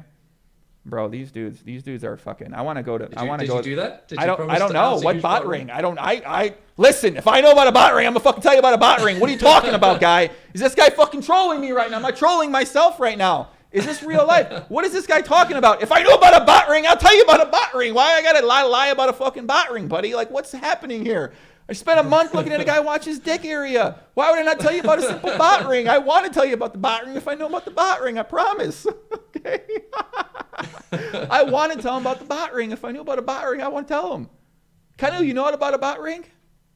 I know nothing about any bot rings. I'm sorry. There's a lot of bot rings out there. There's a lot of fucking botters out there, it turns out, guys. What do you want to know? Yeah. I mean, come on. What do you want to know, brother? All right. Fuck, man. How much should the bots pay for your silence? Listen, there's bots out there, guys, okay? Surprise! Who knew? Alex, are you... You're getting into the botting industry. Yeah. Are you a bot? Am I a bot? Are you a bot? Yeah. Even bots get old. Even bots get old and have to move on to other things. Isn't that suck? The bots don't get old, but we keep getting older. The bots stay the same age. Yeah. Their endurance increases. It's crazy. They keep being able to play more. They keep getting better. Right. They keep getting better and better, man. I mean, they really drive you. They really drive you up to the really push yourself to try to get better and better. What I will say though is it was kind of cool seeing like how well Linus has done, and that he's pretty clearly not a bot from going over how he's playing, because like he's the guy, I think, like a PokerStars. So if he's crashing the games and he's not a bot, then the bots haven't got to the level yet where they're crushing 25-50 on stars. So that's good news. Poker's not dead.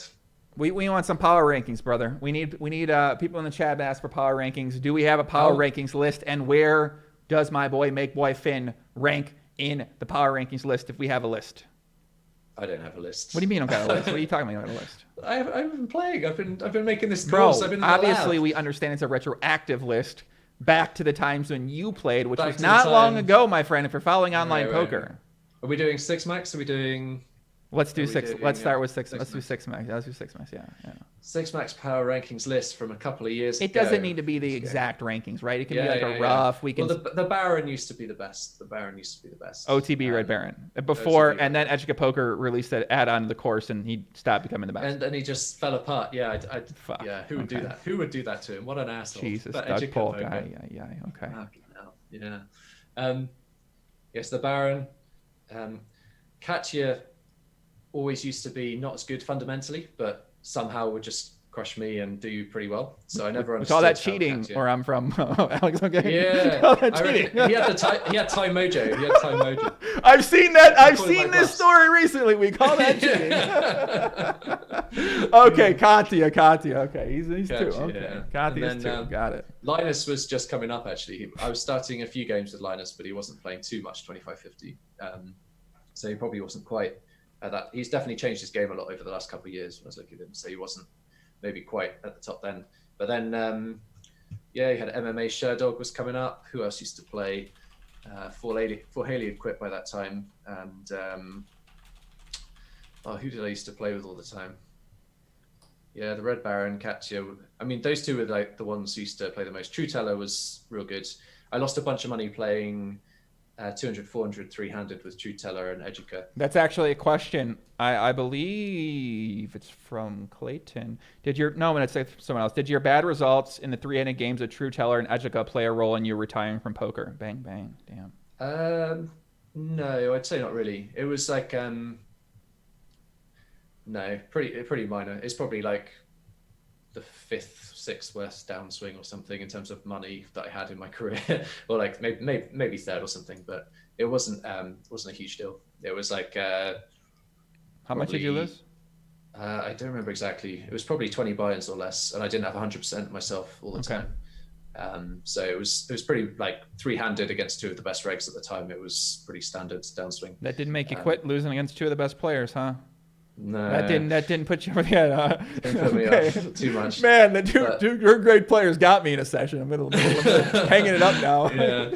Although it was quite annoying that I ran so bad because, I was doing a bunch of work on their games as I was playing, and starting to feel like my edge was getting better. And then the games kind of stopped running so much, like with the three of us. So it was like I don't know how many times, but Educa used to do that quite a bit. So he would, when he'd been on a good run on lower on Stars or on some other sites, he would sit with me and someone else at 100, 200 or higher, and like try and run it up really big. And I think it didn't work a few times, and then that time it did work, and so he made like loads of money and then quit.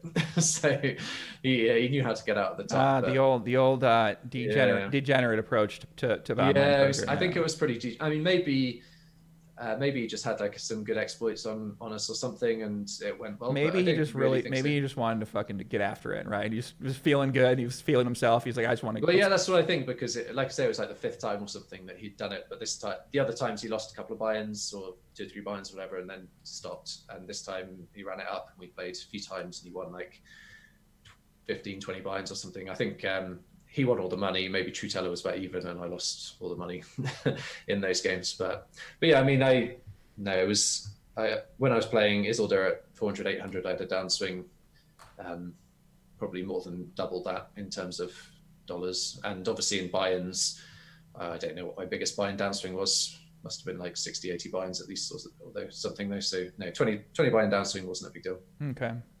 Just one of those things. It's a bit annoying that it ruins my graph a bit at the end of my towards the end of my career. It ruins you got that nice like $1 million drop there at the end. Yeah, almost $1 million. So maybe it did maybe it did make you reconsider, huh? Yeah, no, not really.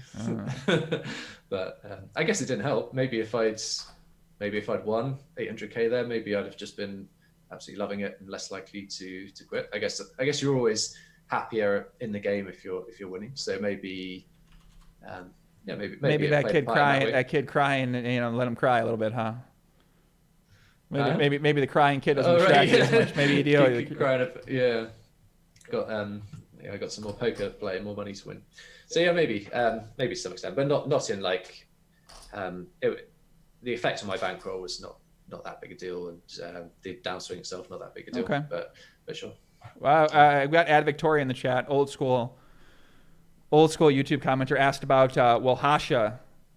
Any experience with Walhasha, playing some heads up against Walhasha? Dino King? Of course, yeah, I played him a lot. Actually, that probably made me quit. So I played Walhasha for like 10k hands, 15k hands, and I basically broke even. I was like, if I can't even beat this dude anymore, I've got to just call it a day. Like this is just. I mean, my lifetime win rate against him was heading down towards 10 BB per 100. It was probably only like 10, 15 BB per 100. So I was like, it's time to get out before I'm not going to be able to go out in the streets if I've got a single digit win rate against Walhasha. So I had to. Why was he known as bad or something? I didn't. No, I just used to troll him all the time. We used to troll each other. Oh, okay. But yeah, no, we had. I played him a lot back in the day when he was pretty bad, and won a lot from him. And then towards the end, he was, I guess he got a bit better, but also I was playing just 6 max basically. And then he wanted to play me. I think it might have been after your podcast, Joey, because I trash talked him in our last podcast, and well, not trash talked him, but he'd been really weird. He thought that Ike was coaching me, so he wouldn't play against me, and Ike wasn't coaching me, and we talked about it in the podcast. And I think it was soon after that he sat with me and like wanted to play, so we played a bunch, and yeah. And then he beat you down. No, I think it was like EV adjusted win rate of basically 0. Like it was about break even, EV adjusted over like 10k hands, 15k hands or something. What are you talking? What was the actual results? I think he won a few buy-ins. Oh, okay. Like, I didn't know we went by the EV. I always go by the. Do you not go by the EV, Joey? What kind of player? What are you talking about, man? We're not going by EV. We're going by results. We want the results, man. I don't even remember the results from most of the times I play. I always looked at EV adjusted.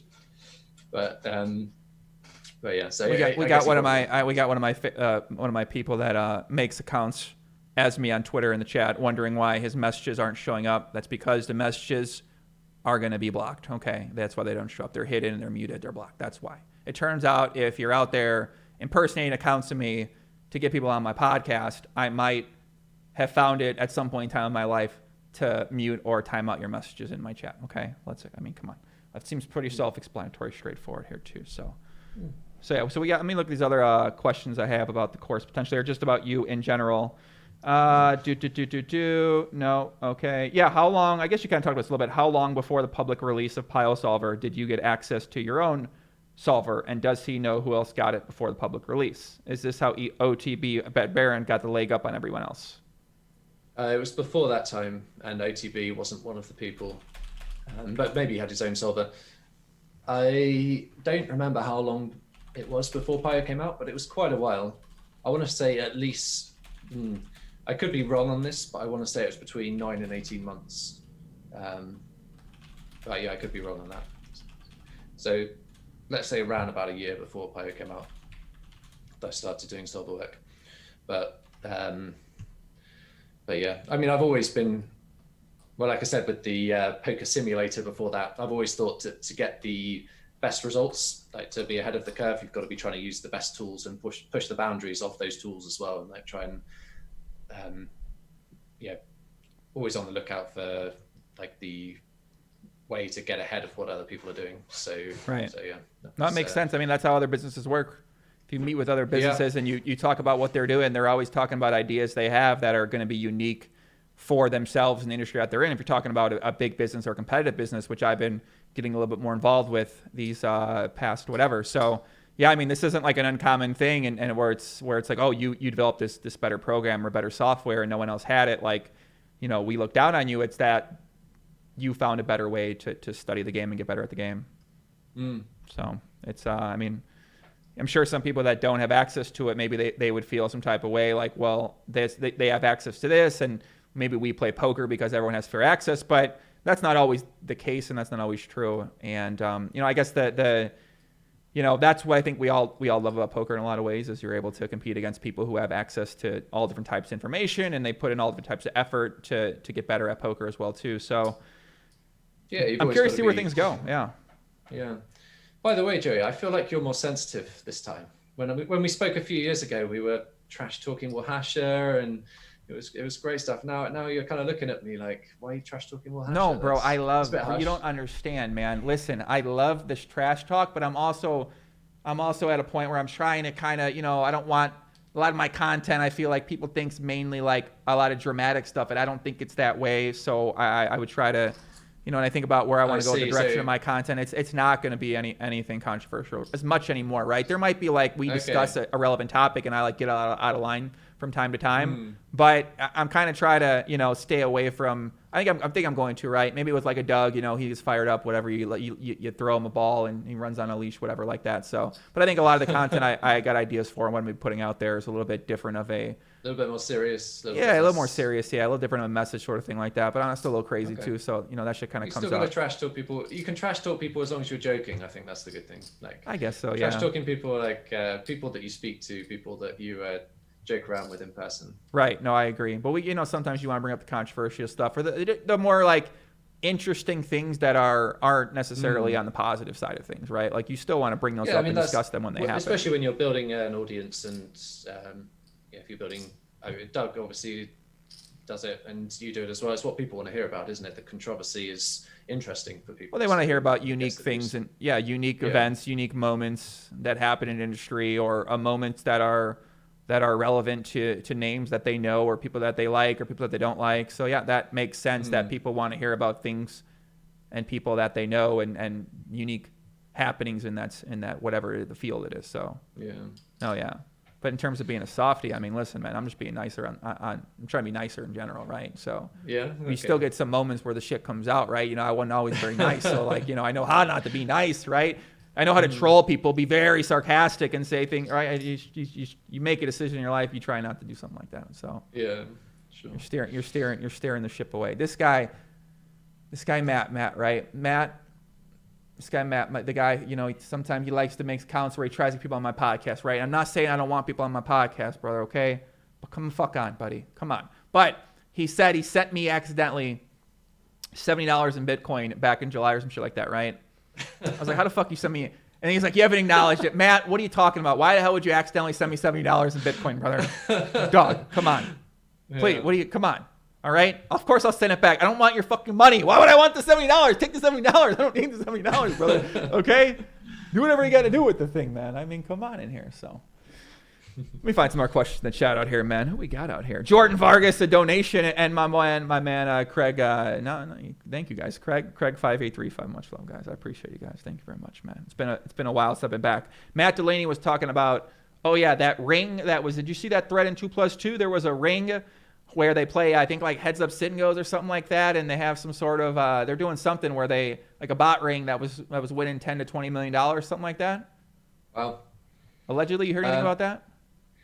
No, I do have a somewhat cool story on that topic. I don't know if it's the same bot ring, but I had a mate of mine played heads up, sit and goes for years, and really nice guy, really top guy, and I was speaking to him. He'd been offered some real-time software basically to play, and loads of other people were using it on stars. It was getting tougher and tougher for him to compete with people, had this advantage on him, and he decided he wasn't going to do it, so he just stopped playing. Basically, he started playing some MTTs. He could have had this software and like competed and made money with it, but he was like, no, I don't want to do that. So he stopped, turned down the offer, and started playing MTTs and kind of moving out to poker.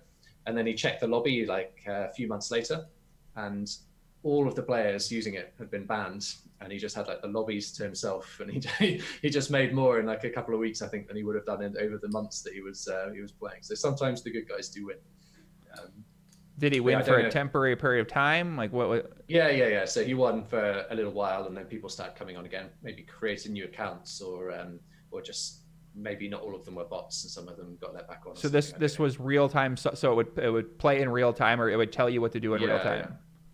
Heads up, sit and goes are the easiest ones easiest game to bot like that. So do they just play against each other? Like do the real time software battle each other and then like? No, so it'd be like I mean, I only know through my friend because I never played heads up, sit and goes, but I think they had a Cartels, so they would, all these people with the software, they wouldn't play against each other, and they would rotate who got to take the lobbies, and then if anyone else tried to get in on it, they would just all play against this one person to make them quit. What the hell? Yeah, so it was pretty harsh. But so it was like a cartel. They killed you. A new guy said they all wipe you out.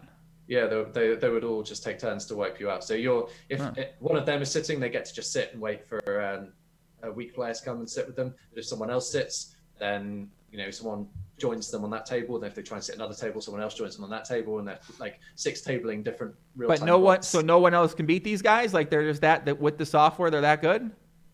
I assume they were. Yeah, I don't know. Like I said, I didn't play them myself, but they. I assume they were better, certainly, than my friends when they had this software, and I guess they were probably taking up the heights, at least up to pretty high stakes. They probably had the tables. I'm not sure if it was right at the very high stakes or not, but yeah. The sites didn't want to ban this. They said this is cool. This is fine. Like we see nothing. Well, no, Stars banned them all. That's why he got to. That's why my mate got to take the tables. Oh, okay. And then they maybe went to other sites or other things like that. Yeah, probably. Yeah, and then maybe other bots got on Stars or not. I don't know. But, do you know what the bot guys say? Right? They laugh. They think this is hilarious. Like the game to them is.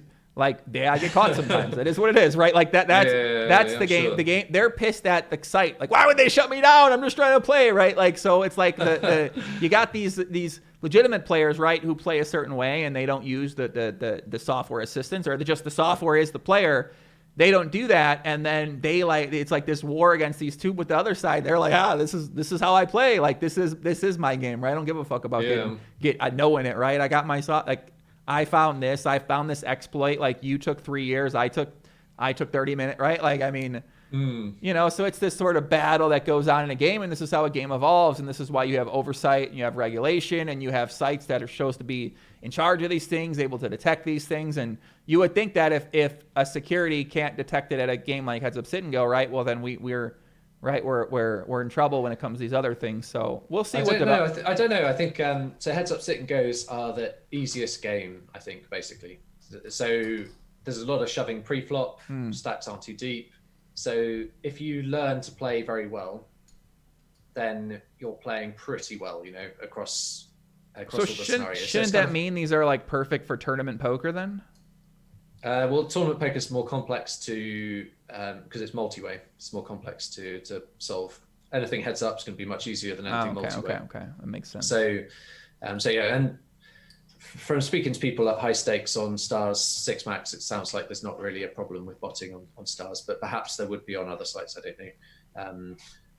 But the heads up sit and goes, there's no way I'd be playing heads up sit and goes certainly on any site. Oh yeah, my bad. I thought because when I thought about this, I was thinking about other bots that I've investigated before who play the full ring. So I was talking about. So I was thinking we were kind of talking about that. So then I was thinking, well, if those guys play tournaments, right? So when I think of sit and go bots, I was just thinking about 9 Max and heads up, and I was like, well, okay. couldn't the nine guys one just why can't they play tournaments as well too? I'd assume that would be Well, yeah, the but case. any 9-person bot is not going to be playing optimal. It's just going to be like some rule-based thing. I would have thought. Maybe it's got some solver stuff going on as well, but I think Pluribus was it recently. He's beaten some humans at 6 Max, but before that there was nothing. I don't think that. I mean, before that, you were just worried about people who were sort of a good player with some software assistance to help them out a bit, make them better. I don't think at the highest levels before that you were particularly worried about bots. I mean, you did have, I think, Analog Latka at 1020 on Stars got banned. I think people thought he was a bot. And there's probably been a few people nowadays who've been banned on Stars. But yeah, from what I hear, Stars are pretty on top of it at this stage. It'll get obviously very difficult if it becomes really easy to get a very, very good bot. If anyone can just spend $50 and get a really good bot. Well, then the game changes itself as what we know high level poker is, right? It then becomes like who can build the best program, right? Like this is sort of what the game becomes, and I could 100% see a certain segment. I mean, what I think is going to happen, I've been thinking about this so much, right? Is that first of all, any sort of like not real money poker site, but that combines the gamification, like like all the My Team versions and like Fortnite, like these games do where they give you this sort of customizable character that becomes a part of that world. I think that we've seen poker is incredibly popular. And I think if anyone out there can figure out how to gamify the game of poker in itself and put it in a different version and sort of market it on a bigger scale to more of this experiential thing where you have the challenges and you can't necessarily pay to win by buying different things, but it's just they make it more of an experiential game. And it just sort of like change a little bit where it's not necessarily you're competing against other players from around the world and then you make money, you lose money, but maybe make it a different system where you can earn points or you play for different sort of things that don't equate to real money. I think that something like that has a real big potential. And I think the future of online poker cash game itself it's going to go much more privatized, where you have to know someone and you have the agents and you have these private games and these private hosts. And if it's a lot of people are in there and then people figure out how to run these programs there, you're just going to see smaller and smaller home games that people have where it's like personally vetted, the people, and then you got to hope nothing's happening to them. So it seems like that's where the cash game things are going to go to. A cheerful outlook then. What do you say? A cheerful outlook for the future of poker from Joey. Nice, happy way of thinking about the future. Well, I just can't come to a point of understanding where the technology doesn't continue to improve. And I certainly agree. Yeah. It's just a matter of how long it's going to take, isn't it? Exactly, right? Unless someone tries something major. And the thing is, like, maybe you'd hope, well, they're not incentivized to do this for 25 cents, 50 cents, right? But I mean, they are, right? Because it's free and you do it and you buy the thing. It's like, it doesn't cost any money to do it. So it's like, eventually, yeah. You know what I'm saying? So, but I do think that for the foreseeable future for now, and maybe I'm wrong, right? And maybe United States legalization pops over and if you make the bot, you go to jail or something like that. Maybe they change the laws and it looks differently like that. And I still do think that the future of tournament poker is extremely bright. And I wish I knew tournaments better because these things are popping so hard and they're only getting more and more and more prevalent, man. They're setting up structures of live tournaments for all price points now, man. Like if you want to just play 500 and hunt those, man, you can do that. You want to play 1,000, 1,500. There's so much value out there as a tournament player that plays live. And I don't know about online, but I imagine there is too. That it seems like that is where the future is really going to be all focused to. And we'll still have cash games, but I just think the people playing tournament poker are really going to only increase. And I don't see that going down anytime soon. I don't know. I think people will be able to bot online tournaments just as much as online cash. So I think I think live games are going to be good for a very long time. I don't think there's going to be any issues there. And I think online on the major sites is going to be, well, on PokerStars, I guess, it's going to be bot free for quite a while until it becomes very, very easy so that anybody can get bot. And then I think, so there will also be soft sites. So people find these sites where the games are pretty soft. If the games are pretty soft, there's obviously no bots there. And I mean, I know people who play on different sites and the games don't seem like that tough. Right. So, you know, they're not using any real-time software and they're winning, and it doesn't seem like their opponents are particularly great. I mean, I was speaking to a guy who plays, one of my best mates plays on up to 1020 on some different sites. I was getting him to like watch some of the videos from my course to make sure that, you know, they were good enough and stuff. And, you know, he was basically just very keen to watch as many videos as he could and like rewatch some as well, and saying that, you know, he's glad he gets to watch this before it comes out, and he thinks he doesn't want his opponents to watch it because his opponent's making like loads of mistakes. And so I think certainly for now, you know, if that's what it's like at 1020, then lower down it's going to be absolutely fine for quite some time, because these things always, like, if there's something that can beat the best people in the world, that's where it's going to start, where the most money can be made. On softer sites, 1020, that's where people are going to want to be putting these bots. So if they're not there yet, then they're not going to be like stars mid. Yeah, I agree. I think this conversation out there is more geared towards that people who are more at those upper stakes, and this isn't necessarily as relevant for people that are trying to make some money in their spare time or trying to play or whatever, because there are a lot of different tiers that are a little bit lower down in stakes too. And now I would love it if like we still had this structure in place where the best got to the high stakes, other guys tried to get there, and there was like this legitimate sort of competitive environment where we could find out, right, like who are the better player, like who plays the best, right? You sit there, you play, right? And versus this person sits there, this play. I would love for there to be ways like that. It doesn't seem like anyone in poker is interested in bringing together the best players and like letting them play against each other and seeing what happens. Like in other sports, you have the best players compete against each other. Whereas in poker, it's like the best players don't want to compete against each other, or they do sometimes in these invitational tournaments or the smaller buy-in fields that we see, and then there's a few recreationals, and then there's kind of some of the best and whatever. But I think that at some point we could bring together the best poker players and kind of see, okay, how do these guys play? How do they interact and whatever?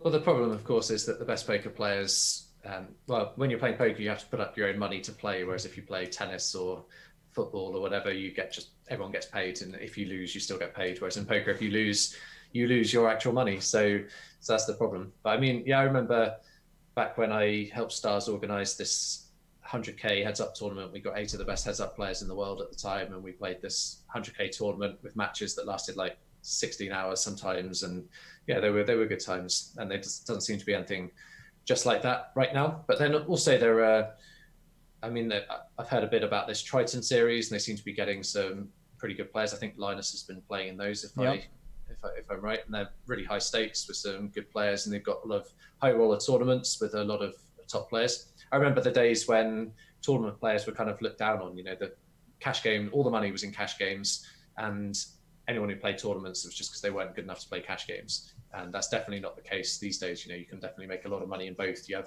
I mean, Linus has made millions in the last few years playing cash games. You've also got people playing tournaments making millions. So it seems like perhaps you're right. Well into the future, maybe the future will be live tournaments. But I don't know. I mean, they've been around. When I first started learning poker, I mean, I started watching tournaments on TV, and I thought then that tournaments were the big thing. And I remember thinking, you know, if someone said someone was a good cash game player, I was kind of like, what's that? You know, why is someone a good cash game player? Why aren't they playing on these big tournaments on TV?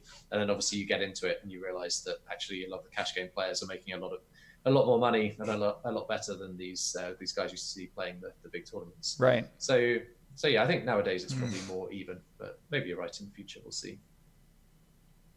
Yeah, I guess kind of what you're saying is that now the best players are realizing you make more money in these other formats, so that's where they're going. Yeah, the best Or, players. or maybe not the best, right? In terms of how you want to describe the best, or it's just the smarter people. Maybe the smarter people are realizing, hey, maybe I should focus my effort somewhere else. So we could say the people that are still spending their time here, the other people say, well, it's just a waste of time for me to do that. Yeah, you see that. You see with it depends also what sort of limits you're playing. So you see something that's been going on quite a long time is you get a lot of people get to the top of No Limit Hold'em and then they would move across to Omaha or they would move across to mixed games or something. And it's because No Limit Hold'em cash games is the format where you can improve the best. There's the most content out there. There's the most tools out there for it. Tournaments as well, but either No Limit Hold'em cash games or No Limit Hold'em tournaments. That's where you can go from someone who is not necessarily particularly good at poker to being someone who's very good at poker. And then if you get towards the top and you get the bankroll, then you can perhaps go into these other games where there's a smaller number of people who've been trying to get really good. So anytime you've got, say, 1 million people trying to get really good at something, the people who become the top 10 are probably going to be better than the top 10 of something where there's only been 1,000 people trying to get really good at it. So when those people have the bankroll and they've kind of proven that they have the ability at poker to become one of the very top players, then they can move across to perhaps a slightly softer arena and play the high stakes games there, get good at those and perhaps make even more money. But I think it's very difficult often to move up through the stakes at some of these other formats. Obviously, Polymer Omaha is different because that's popular enough where you can move up through the limits. But some of the, like if you're a mixed game player, you don't have the sort of depth of options, both in terms of learning how to play really well for a cheap price like you do in Hold'em or maybe even Omaha these days, but also just the number of games that you can play is so much smaller. You don't have this huge player pool that you can make money from at each level on the way up to move up to the highest stakes. So yeah, I mean, I think that's kind of a way that a career often progresses. I never kind of made that jump from Hold'em to something else, but a lot of the people who were at the top in Hold'em when I did make that jump at some point. Yeah. Be interesting to see if that's still the case, whether Linus starts playing a bunch of PLO or something. I don't know. Well, it seems like he's been playing a lot of PLO. Has he? Okay. He's been battling. I think I've seen his name in the high stakes thread recently. I was going through some hands, and I still love the 2+2 high stakes thread very much. I still love reading in there. There's still guys that are posting fucking hands in there. I mean, bro, you know what's funny? I've been thinking about like how would I mediafy sort of online poker, and when you look at other sports and how they market themselves is they often market the actual event itself, right? So if you're trying to market online poker, you need to actually market the hands, and market the hands, you need to see the fucking hands. You got to see what the hands are to even know what took place, and then you have to take the hands and put them in sort of like an entertaining way to tell people what they're interested in. They want to know more about the players or more about the actions or more about the game or whatever. And we don't really have that in place at all in poker. So it's like, in theory, what you'd want if you wanted to grow online, which you might even say, well, do we even care about growing the online cash game world? And some people do, and some people don't, and some people don't give a fuck. But what you would need theoretically is full-time posters who posted all the hands all the time and then pointed out the best ones, and then somebody took those best hands, put it together into something that people found entertaining, and then that would be a way that would promote. Like, this is what the sites could do with these ideas, if they really wanted to, is like, okay, well, let's promote our actual game in a way where people want to see. And I think a lot of my ideas are more focused towards growth and towards gaining more whatever, getting more popular. And I always think about growing poker because I just love poker so much. And you go back to online poker and say, well, if it's going to change in a few years, why would you want to promote it? But I still like to promote the actual game of poker itself. And I think you can play without having these aspirations of being a top poker player. And I think you can still learn a lot from the game. Definitely, yeah. I mean, same with any game, really. I think something I've thought about a bit is what makes a great game. And I think poker, at least some forms of it, definitely fit into any sort of category of a great game. I think you need to have a game that's easy to learn the rules. If you can't learn the rules easily, not enough people will get into it in the first place. And then it has to be something that you can improve at forever, basically. Any sort of game, if you get some game on your phone or like Xbox or whatever, you complete the game, you're done with it. People don't keep playing the same game for like 20 years, other than a small number of games like StarCraft or whatever that made into esports, because you can just keep getting better at a game like that. Then that's kind of can be a good game, but it's not going to be a great game that's going to be around in a long period of time. If you think of all the games that have really lasted a long time, like football, American version and non-American version of football, they're very simple to learn the absolute basics. You get a ball, you throw it to someone, or you get a ball, you kick it between you and a friend, or whatever else. So, and the same even with something like chess, like not that difficult to learn the rules of chess, but you can study a whole lifetime and still have more to learn. And I think poker falls into those brackets of just so simple to learn the rules of no limit hold'em. But I spent a 10-year career learning poker, and then I've learned so much more just preparing for this course as well. And if I was to continue in another couple of years, I'd have learned so much more again, and that will continue on and on. So I agree. It's a great game. It's difficult to promote online poker without you always have this problem that you're looking at a screen with names rather than people, and it's difficult to change that into something more dynamic without making it cheesy. I think like if you just have like players' heads popping up or something as they're making the bet. I don't know, man. I see where you're coming from with that, but then when you look how well it works in other fields, it just maybe that would have been the case years ago. We're like, whatever. But as these games themselves, right? There's just so many more games out there that are becoming programmed, or the way that they make these games is to get you to be hooked to them, to get you to be engaged with them, and that sort of is becoming a more of a standard practice, I think, in a lot of games with the characters and with sort of the more moving things that are designed to get you spending a lot of time on what you're doing, right? Whether it's YouTube or whether it's a game. So I think the best ones are, right, what do you want to say best, right? The more popular ones, successful ones, they're doing these things to get you, to give you some other experience, right? It's just about the experiential, the value of that for you as the consumer, as the user, as whatever it is. And I think with poker, we've seen where it's just stayed the same for the most part. I mean, I think my favorite ideas is like when I played on Ignition a lot or Bovada, and you won the pot and the lightning struck the table. And when you won a big pot, like it would rain down money or fire, like those sorts of like, that's like such a little thing, but that made my experience that much more fun. And I think that we just, if we saw more of that, more of this experience that isn't just like the game itself, but is more of like, okay, like this lit up or this moved or this whatever, right? That would make it more of an experience that people could enjoy when it did get a little bit tedious or patient of a type of game. Yeah. I mean, poker stars try and do stuff like that, don't they? With you're always working towards your next chest or whatever else, and things popping up on the table and so on. And maybe you could design something like a computer game where you're completing levels and you're playing a certain amount. You've got goals and then you earn things and so on. I am 100% convinced you can do this.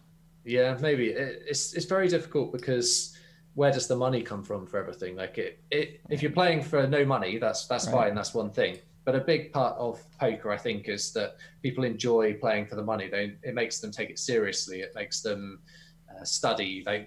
The level of poker would be nowhere near what it is today. I mean, it would just be totally different landscape if nobody played for money, because nobody would care enough to really put in the work and spend all their time on it and get good. So I think if you take the money out, sure, you can have a game that's fun to play, but whether it would still be popular in 5-10 years, I don't know. I kind of feel like it might be something people play for a little bit, but they wouldn't really dedicate a ton of their time to over a long period of time. Right. No, I can see that. I think if you look at something like Zynga Poker, which is a free, or even PokerStars free games, right? It's all about how you build the product or promote the product or market as well too. And we might say, well, poker's been established as a game where you gamble for so long that like that's just the way that we see it, and you'd have to rebrand the game itself in some ways or come up with a new version of the game, which why would you want to do that? And it'd be a long process. And I see good things. In a perfect world, right? We get to keep doing what we've done and play against other people, but now we can. It just changes. So it's not we all log on, we can all play. Now it's if you're in this country, you can go here. If you're this country, you got to know a guy.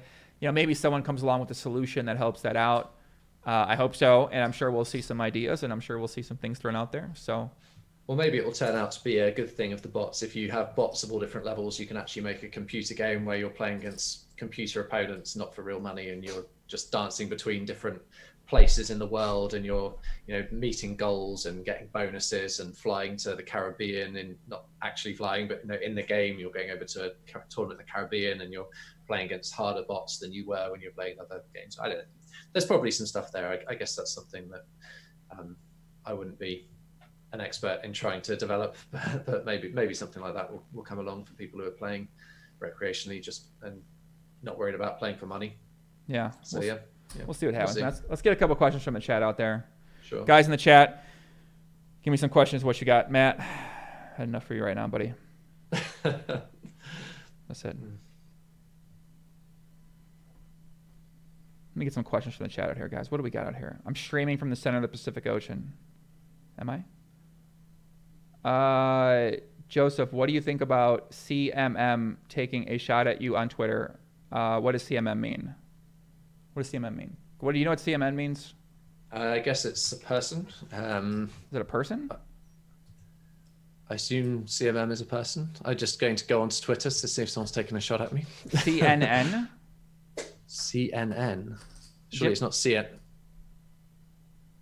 What do you say? A shot at me or a shot at you? I have no idea. I don't know. One question Ask him to explain more. One question is about the Phil Galfond challenge. So Phil Galfond, we're having on the podcast next Tuesday. Oh yeah, I heard about that. He issued a lot of challenges to people out there. He wants to play people. What are your thoughts on sort of the challenge? And I think he's playing them at Heads Up PLO, and he's got a bunch of different oncomers. I think I don't know the specifics of the challenge. I haven't really looked into it too much, guys. So I'm gonna get well versed on it for next week. But yeah, what are your thoughts on sort of with the challenge and what you've seen? Yes, I've only seen a bit about it, but it seems like he's offering like 5-1 odds, playing some largish number of hands, again, maybe 50k hands at 100, 200 or something against other poker coaches. I guess it's to promote Run It Once and their site, I assume. But yeah, offering some pretty attractive looking odds. But yeah, I don't play PLO and wouldn't be up for it anyway. I wonder, like, Phil Galfond's an extremely smart guy and not someone who is known for giving money away. So I suspect he's probably done a ton of work on his game or something and feels like this is going to be plus EV for him. And it's quite clever from what I've seen. So what he's done, he's issued this challenge to the whole world. And then he obviously gets a ton of interest and he gets to pick who he wants to play against. So so it sounds like he's offering 5-1 against anyone in the world. But unlike the Dare challenge where he ended up playing Jungle Man and well, that's still going on, isn't it? I think so, yeah. But I think Phil has, made this challenge, which gets a lot of attention and sounds quite cool. But I imagine he's just going to be playing in spots where he thinks he's plus EV. Yeah, I mean, listen, we all love to see challenges, right? We all want to see two people battle it out, two great players. We always see people running from each other, or we don't get to see the actual action itself. So I'm excited. I'm all for it. We don't know much about a few of the opponents, but I think we'll learn more over time. I'll be a part of kind of covering the event a little bit, share the results, and get the kind of word out there, find some of the best hands, and I'll be putting together in some sort of content for people out there to enjoy because I'm definitely excited to see what happens. Do I think Phil Galfond is going to be able to take these players down? I think Phil Galfond is going to sweep them all. Yes, I got a lot of faith in Galfond. I think that he's going to reign supreme here. The work he's putting in, the effort he's putting in, the amount of money he's putting up here. I mean, listen, this guy's really taking a big risk here, trying to promote his site, Run It Once Poker, which, has been struggling in terms of getting the word out there, getting people on the site or whatever. So yeah, I'm excited to see what happens, man. Yeah, it'd be cool to see. I think my money would be on Galfond. I'm not sure I'd bet on him at 5-1 odds or whatever that he's given his opponent, but I'm sure he's going to be playing people where it's not costing him a huge EV, and I think Phil Galfond's going to win and take it down. Yeah, no, Joseph said you tweeted that you were willing to help start their poker podcast careers, and Chris Moneymaker said, why do we have to have success in a form of poker when the coast is not? Well, technically, I'm not a co-host of poker, and I've had more success at poker than 99.9% of people in the entire world that have played the game of poker, so I'm pretty sure he's just joking around, but if he's not, I don't give a fuck, all right? I'm done giving a fuck about these people that say whatever they want to say. I don't even care, man. This poker world, Alex, this poker world, I don't even know, like, it's just so repetitive and boring. I mean, fuck, man. You know what I mean? They're crying about the same fucking shit all the time. So it's like someone taking a shot at you, was it?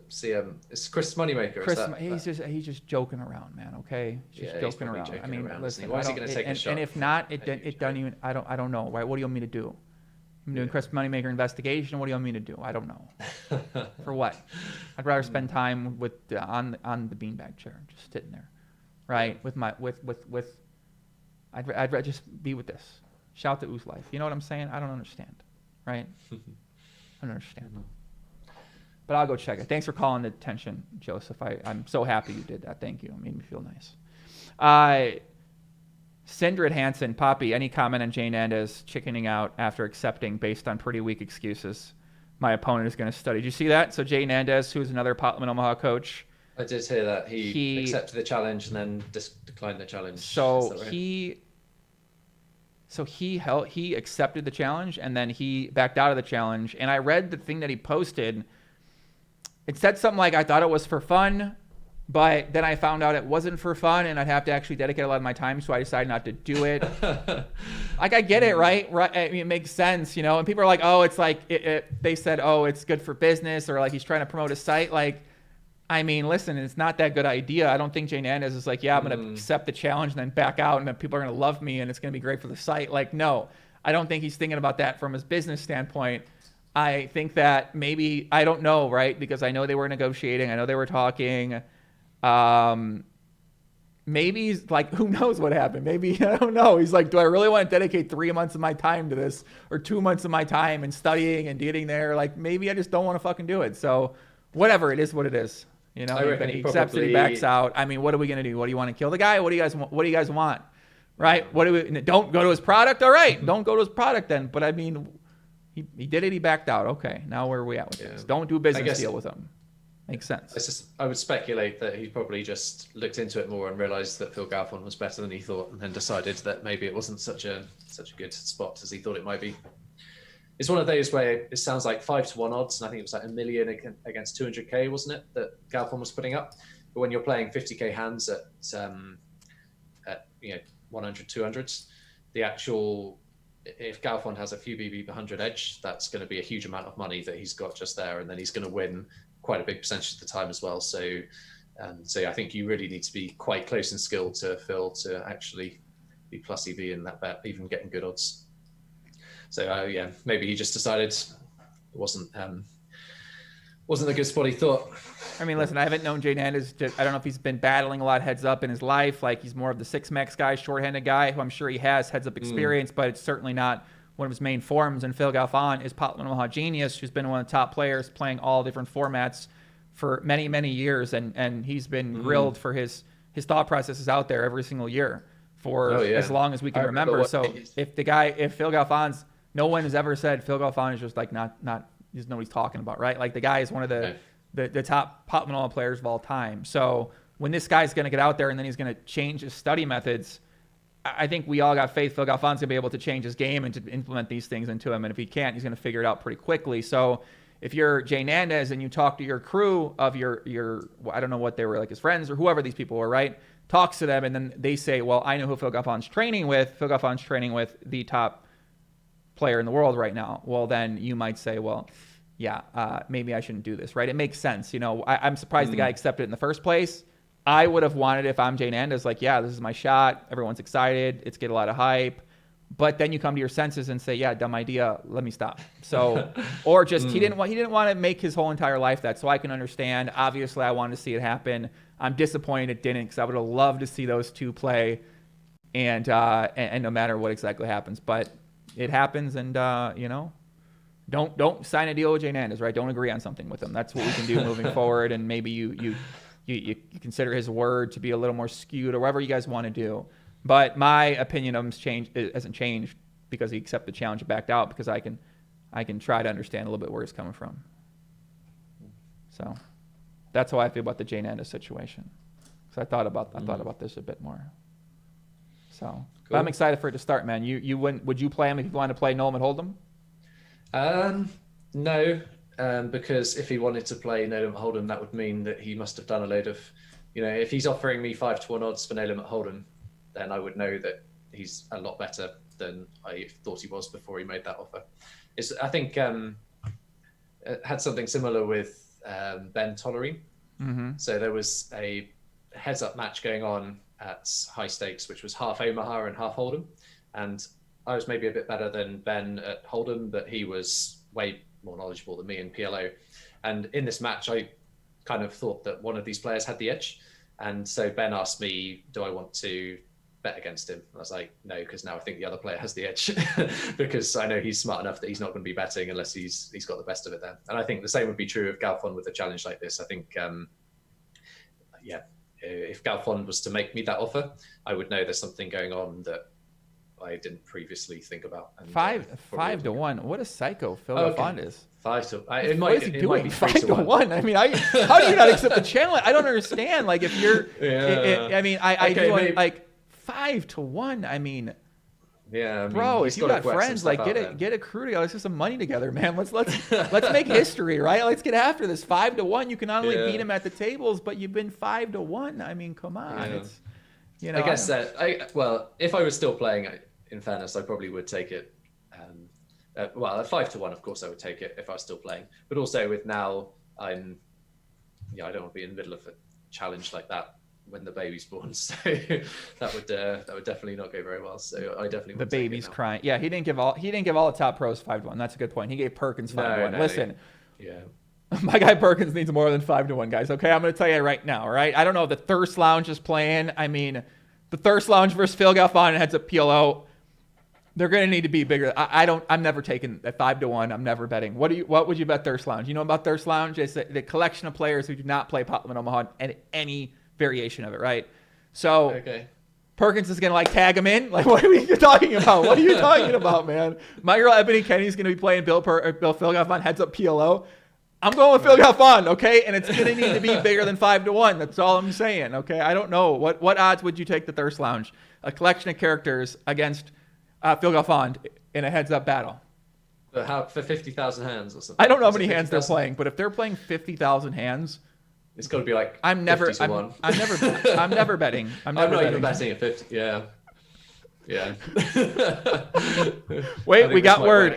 Priestley's been playing some live 1-2 PLO to prepare for the challenge. Okay. Come on, guys. Are y'all drunk? 5-1. 5-1, yeah. Wow. Oh my gosh. I mean, BP is going to need a lot of. BP doesn't care about poker, like, to get that good at poker enough to, like. I mean, even if he did, it's I mean, whatever. It is what it is. Galfond, yeah. Oh, the Galfond versus Thirst Lounge is 20 buy-in cap. Well, I don't know if it's a session or not. I got to find out some more specifics about this because this could be a very. Can you imagine Phil Galfond? He's like, wait a sec, you're going to tap in the Thirst Lounge to play me at heads up high stakes PLO? Deal. Okay. Yeah. Jana's bought a $20,000 computer. Oh my God, did he really? Kanu, did you run your course simulations? Did you do that on a $20,000 computer as well, or did you do that on a more limited budget computer?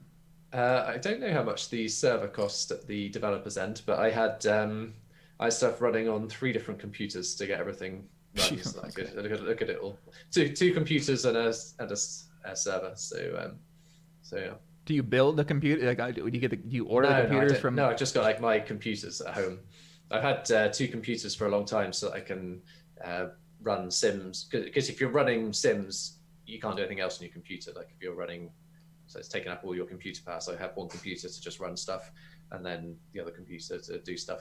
And so I using both of those to do the Sims for the course, and then also the guy developing the program had a server that he's run loads of stuff on. So who's this guy? Is a mysterious guy, huh? We still don't know the guy's. Do we know the guy's name? Like, do we know much about the guy? Like, do we know who the guy is at all? No, you won't know who the guy is at all. So the people who developed this, the solver that I've used in the course, it's actually an interesting story. I'm surprised I haven't thought to talk about it before this point of the podcast. But so they approached me a long time ago, and they were building a heads-up bot, basically. So AI that played heads-up poker, but they didn't come. Well, there's a team of 3 people. One of them's kind of business guy, and his brother was a programmer, and then this other guy who's still the developer who I keep in contact with now. They were essentially, this was before Doug and his crew played heads up against was it Liberatus? Liberatus, yeah. Yeah, and before the other one as well. So at this point they had a AI that played poker very well, I thought. And it played in real time. And the plan was essentially to be using the algorithms that they'd created to do this, to try and sell the company out maybe to a big AI company. for a load of money. So they weren't planning to use this, but they wanted some high stakes players, or a high stakes player at least, to be able to play against it and verify how good it is and all that sort of thing. So that's why they originally approached me.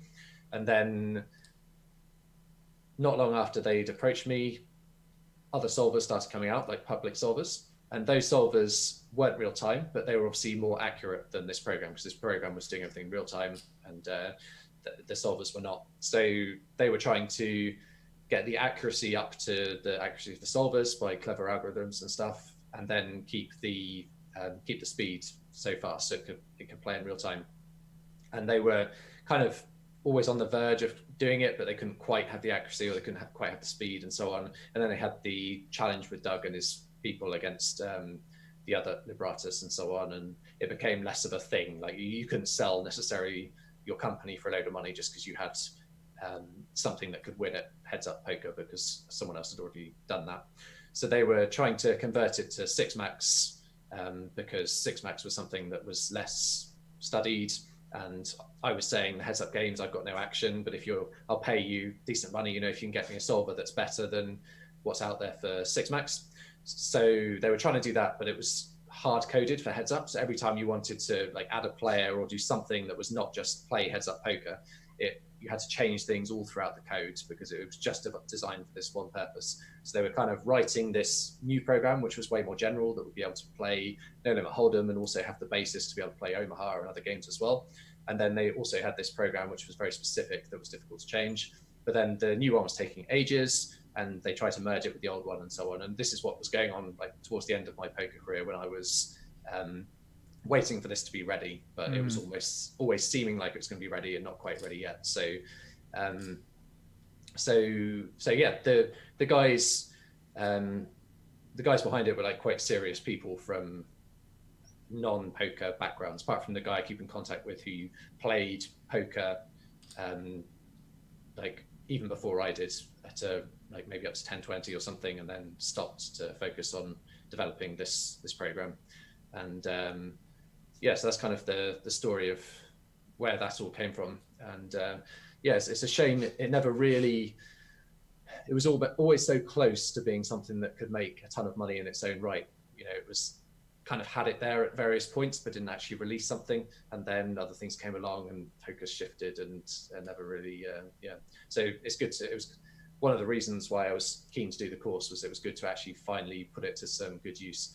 And I did get use out of it while I was playing. I got some pre-flop ranges to learn how to play pre-flop better, and I got to use it in some scenarios, but it wasn't really something that you'd want to use just as your main solver at that point in time. So, but I won't name the guys involved, because I don't know if they want to be named. If they want to be named, they'll let me know. I'm sure they could find me if they want to reach out and get in touch with me. So no, it's interesting. So they kind of decided they wanted to build the idea initially in order to sell it someplace else, but then they had to pivot once that already became a thing, and this is sort of what they ended up doing. Yeah, and they had some really clever algorithms to make things much faster without losing much accuracy. And they were kind of working on extra things, and there was sort of lots of things half on the go, exploitative stuff as well. So building player models, and so kind of learning if players were playing a certain way in this scenario, how would that make it more or less likely they're playing a different way in another scenario, and so on. So they were kind of working on lots of different ideas that might have come to something really big, but like I say, never quite materialized into something that was I could really fruition. Just sit down and study with for a ton of time before I know I personally love this topic, but I know everyone out there is loving this, right? They love hearing about the intricacies of the solver business and when people create ideas and intending to. Well, I mean, they're for me, I steer the conversation here, right? I'm the steering the ship right now, right? We want to go a path, we choose to go a path. So I personally enjoy that topic. So it's all quite fascinating to me, the more business and the idea of creating companies to sell them. That's sort of something that's interesting to me right now. So it's I find it kind of fascinating here. Do we have someone said Dan Smith tweeted a question. Let me see if my boy Dan Smith tweeted a question. Hold on a second. He said, Alex, what games do you think you'd be winning in if you hop back in the mix? That's It's always a very difficult question to answer, isn't it? And it varies a lot depending on whether you mean on day one or after a month or two. So I played some 500NL Zoom during the course, did a couple of play and explain videos, and it felt like the standard of play. There were some really good players there, but the games didn't feel that tough still. So I imagine if you can beat 500NL Zoom, you can probably beat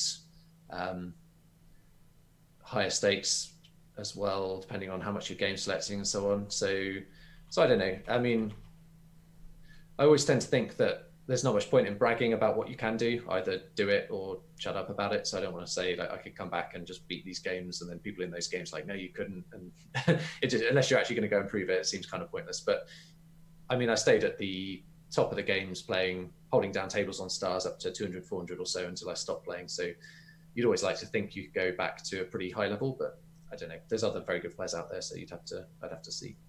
I don't want to give a definitive answer to the question. Sorry to dodge it a little bit. It's okay. It's all right. Shout outs. Anyone want to give shout outs? You want to shout? You have a shout out you want to give? Shout out? What you got? You got a shout out? Shout out? Oh, yeah. I haven't thought about this, but shout out to the Upswing guys for the job they've done on giving the course. Shout out to everyone watching the pods.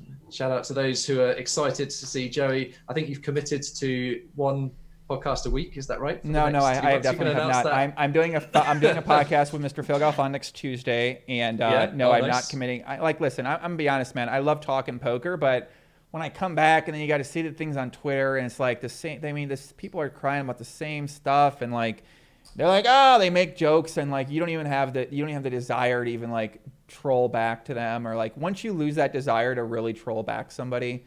And you want to go more like serious sort of thing, and less of like, all right, I've done this thing, I sort of acted this way for a long time. It's like that's what the world is, though. The world of poker is acting like that. So whether you want to forge your own way or go about it your own way is one thing, but there's just so much opportunity out there in the world that you can pursue and start something or build your life however you want to build your life. So if you don't enjoy being around a certain type of conversation, stuff like that, you don't necessarily have to do that with yourself. So I'm not. When I was 22, all I knew was I thought like poker was my way out of life that I had at that time, and now I've achieved that. I've started up this content podcast, a business, and I realized I can do whatever I want to do now.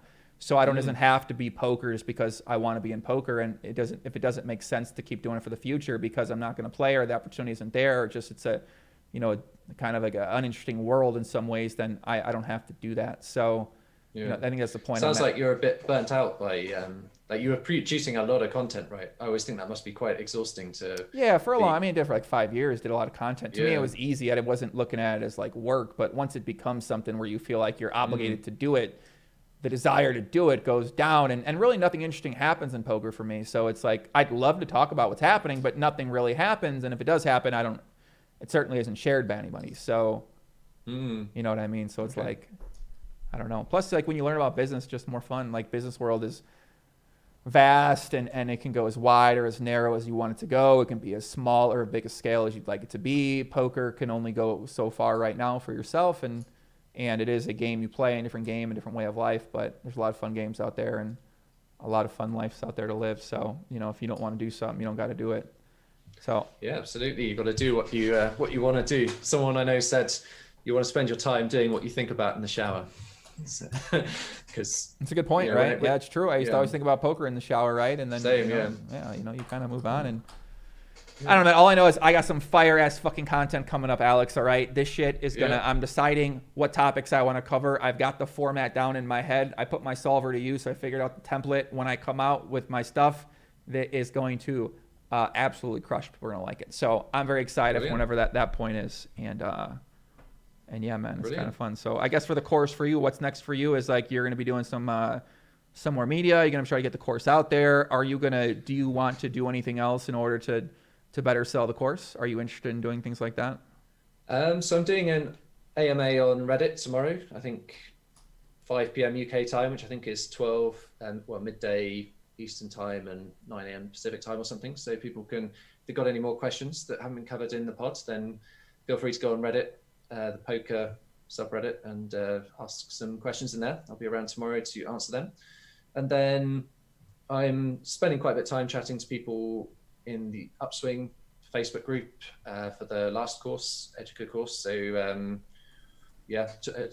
like now that the course is out, I'm spending a lot of time kind of helping the people who bought the course, so answering questions and stuff like that. So So you're going to be a part of the Facebook group in there.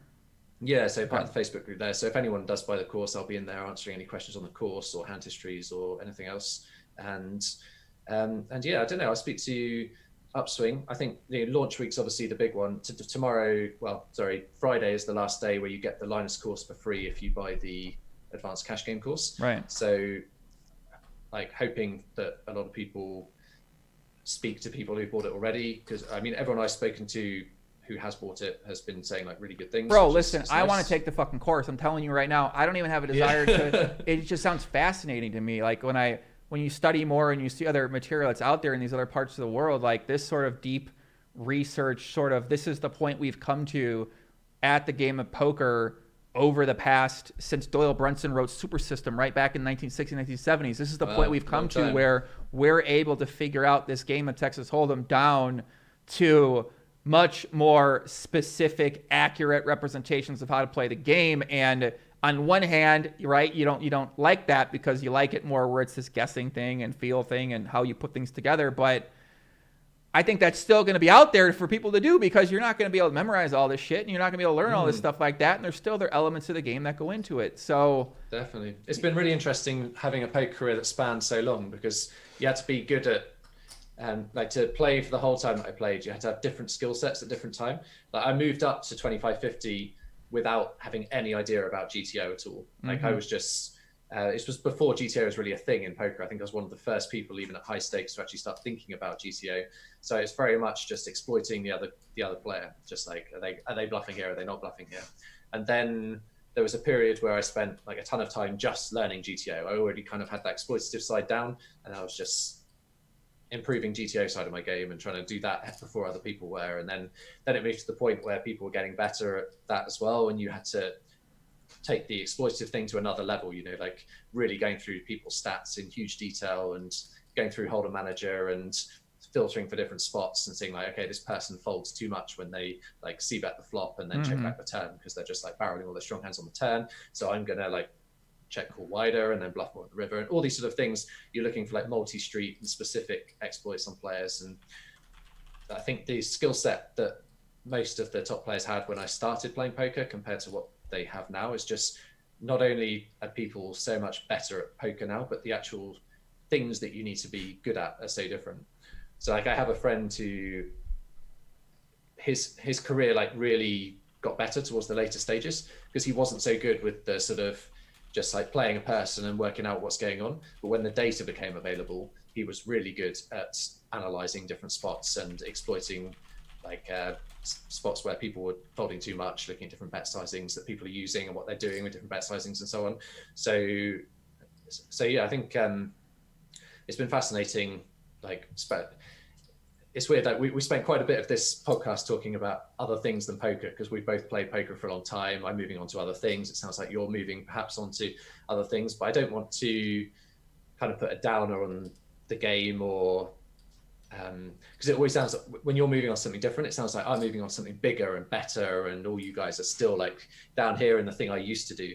But I don't see it like that at all. I think I'll always look back on the 10 years or so I spent in poker as just like absolutely great time. I absolutely loved not quite every minute of it when you're getting absolutely beat up at the tables and on a huge downswing day after day, but I was never unhappy as a poker player. I really enjoyed like the whole 10 years, and my life is moving on a bit to something different, I think, after this course. But yeah, I think for people who are earlier on in their journey and still into poker, then I hope they have many years ahead of really enjoying the game, because I think it's a great game and a great way to spend your time if you enjoy it. That's true. It's beautifully said. I mean, I can't disagree with that. Very beautifully said, right?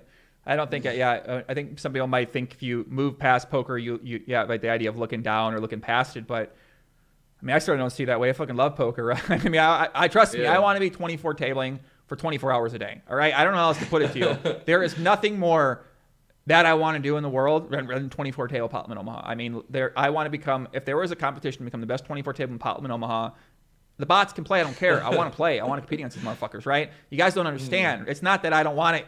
keep playing. I love playing poker, man. It's awesome. But you got kind of, the podcast was actually one of the worst ideas for me because I learned so much about the world that I became so fascinated by everything that I couldn't get it. I can't get it to that point. I want to build a life where it's like more, you're doing much more than just one specific game. You're sort of like combining these things that you enjoy out there with people that you enjoy that aren't always poker players.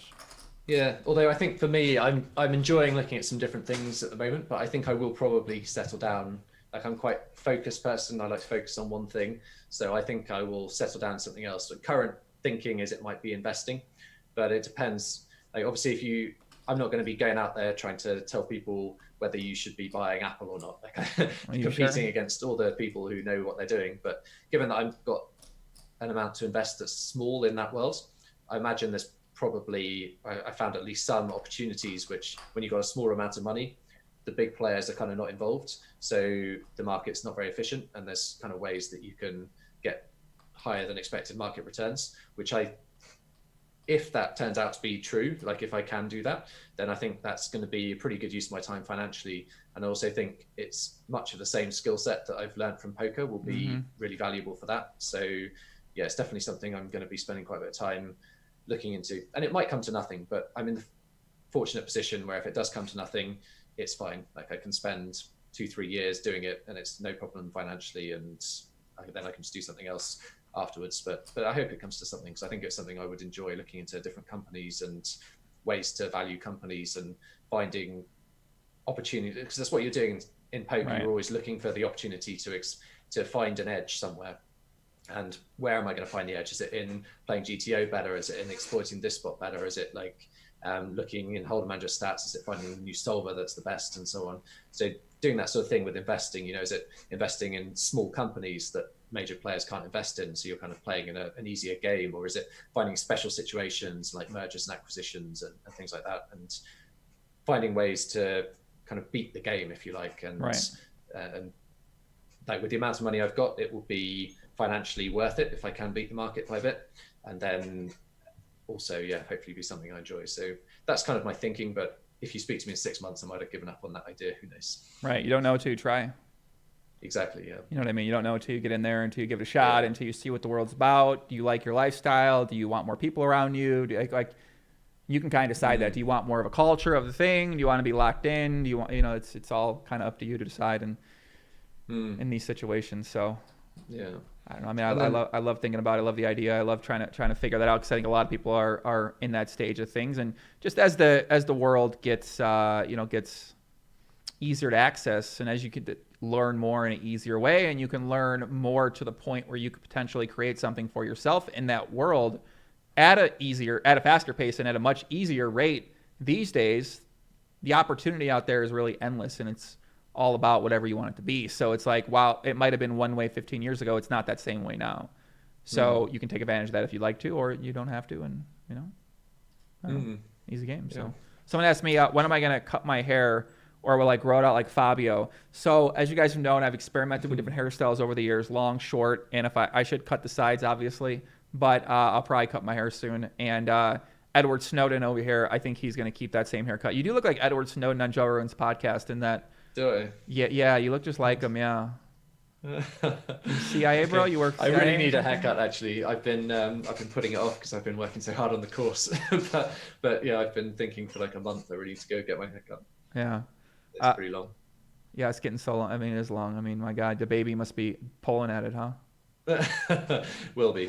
Baby's due in May, so yeah. Oh, the baby now. Oh, you're getting ready for the baby. Getting ready. Bro, you better get your poker in while you can, son. All right, because when that baby comes along, you know what I'm saying? You better get your poker in while you can. Get your course in while you can. We got to send Kanu's baby to college over here, guys. Come on, now. Let's get that course. Link in the description. Thank you very much for coming on the show, guys. Appreciate everyone out there in the comment, in the chat, talking, leaving your stuff. Joe John, sorry I didn't get to your question, brother. He asked it. You only asked it a lot of times. I'm gonna be honest with you. You know what? Let's get to it. Fuck it. Canoe, have you ever grinded on the Asian app sites after you quit PokerStars? The answer is probably maybe. Yes. Right. Okay. Yeah, I did. I played after I quit PokerStars. Oh yeah, my God, there's lots Songa, of I'm very- sorry. This guy keeps. I mean, I feel so bad for this guy. I love this guy, Songa Jose. I want to pay this guy to be in my chat full time, but sorry. Okay. Yes, you did plan the apps. Continue on. Sorry, Dojan. Thank you. I asked your question. I saw it right, and I wanted to ask it, but I was locked into something else in my thought process. So go ahead. Mm-hmm. Yeah. So I played on the apps for a little bit. Like I say, I think I said near the start, it went quite well, but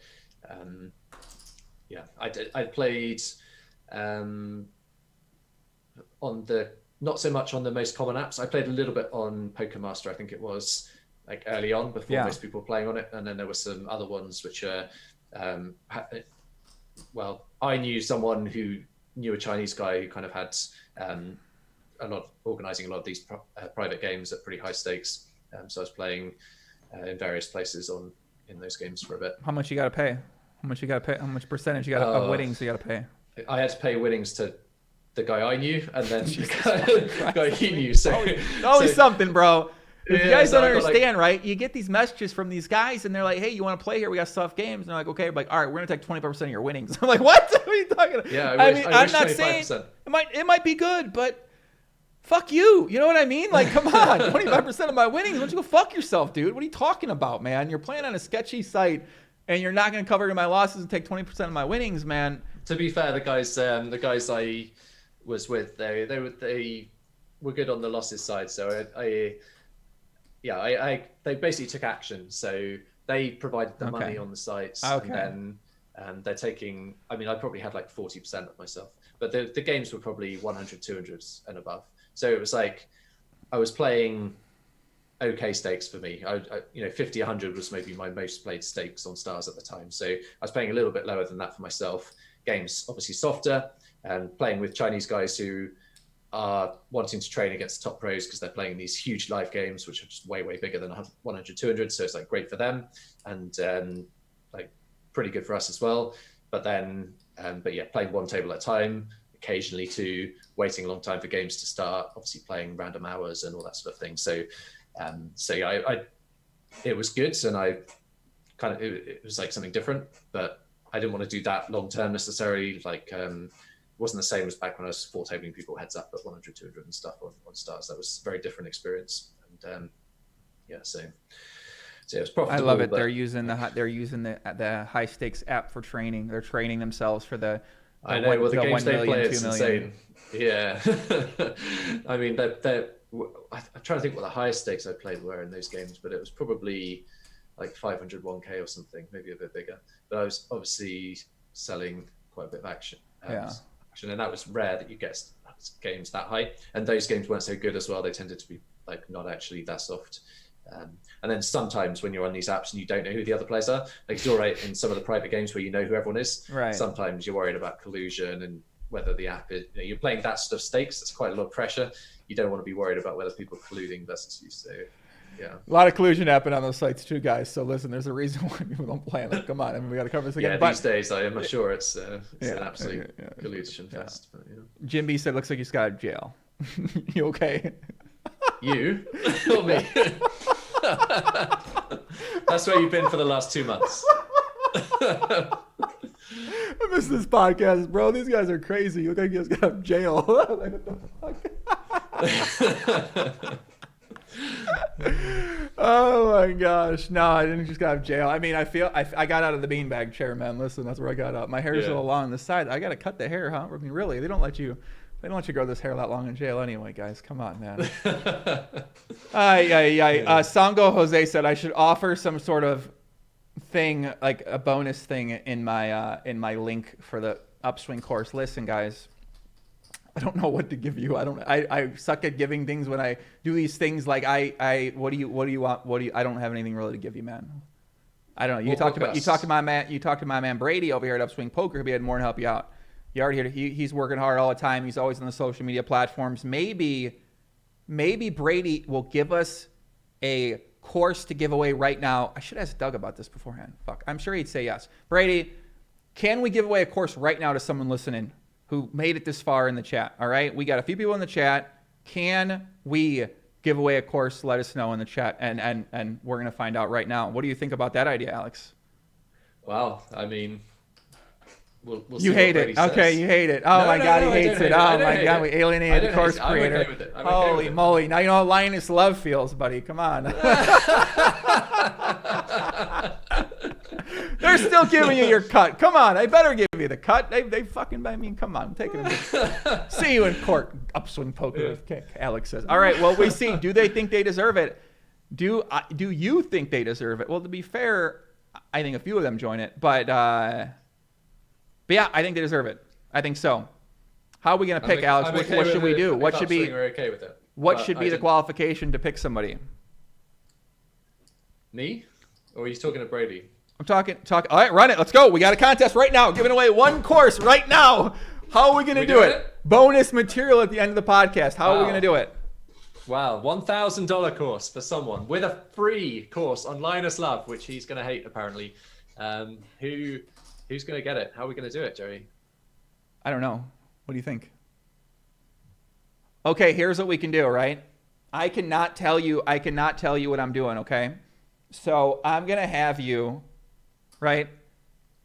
You guys in the chat right now, type, you're in, all right? So I want to see you say in the chat, okay? Just type in. But only type it. Don't type it all the time, okay? Don't type a lot. If you type it a lot, I'm banning you. Oh my God, a lot of people are in. Okay, well, this might not work. All right, hurry. Pick a number. 1 through 26. 24. 24. Okay, what's 24th letter? Z, X, W. W. Is that a W? It's going to be W. I don't care. All right, someone with the first name starts with W. The first name I see in the chat who starts with W gets a free course. It's going to be... Someone whose name begins with X is going to be raging. Is it X? Yeah. I don't care. It's going to be W for the contest. It doesn't matter. I actually don't even see a fucking W here. Okay. Does someone name not start with W? We are Super Villa. Wait a second. We got a winner. We are Villa, Super Villa. You've been a part of the chat, and you're going to get the course, my friend. That's you. Wow. That's him. What a result. I'll see you in the Facebook group. We are Villa. We are Villa. Yes, I'm excited. He's contributed. Okay, here's what you got to do. You got to get in touch with Upswing Poker on Twitter or on Instagram. Talk to Brady. Brady will get you situated. If nothing happens with that, get in touch with me. I'll make sure you get it. You got a course. Congratulations. What a horrible giveaway. It was a random giveaway, Legend of Ours. Calm the fuck down, okay? I'll hire you as my giveaway coordinator. You do a better one. $1,000 worth of value. I agree. It could have been a lot better, but I'm trying to record one of my. I'm trying to reward one of my hardcores that stuck with and listen to the podcast this long. We've been going on for about 2 hours and 45 minutes. Okay, these are my people. I'm just trying to support them. Maybe we do another giveaway on Twitter or something for the thing. I don't really know, but. That's it, man. I'm just happy. I'm happy Villa won, man. I'm happy he won. So good. I like it, man. Good. That's all we got. You got anything else you want to add on here, brother? I don't think so. No, just a reminder about the Ask Me Anything tomorrow on Reddit, and check out my course if it's in your price range and you're interested and not getting it free. And put a lot of work in. I don't think you'll be disappointed if you buy it. Certainly the people who bought it so far seem to be pretty happy. I always feel like it's one of those things. Of course, I'm going to say that, but genuinely, it's true. I think it's going to be really good for everyone who buys it. So check it out. Don't say it won't be awesome. It's going to be lit as fuck. So you got to say. Yeah, I've had some good comments. I've had some comments like, "This is going to be the benchmark for courses in the future," all that sort of thing. I don't like bigging myself up too much, so I don't want to read them all out. But but there's been some pretty good feedback. So I really think, like, if you're on the fence, check it out. I think you'll like it. Amen. Guys in the chat, that's it. I'm out of here. I'm debating doing some more videos, but I'm probably going to be back with the podcast on Tuesday. Phil Galfond, that is going to happen for sure. And that's it. That's all I got. Much love. Peace out, guys. Take care. Joey. Adios. Link in the description below. That's it. Peace out. Take care.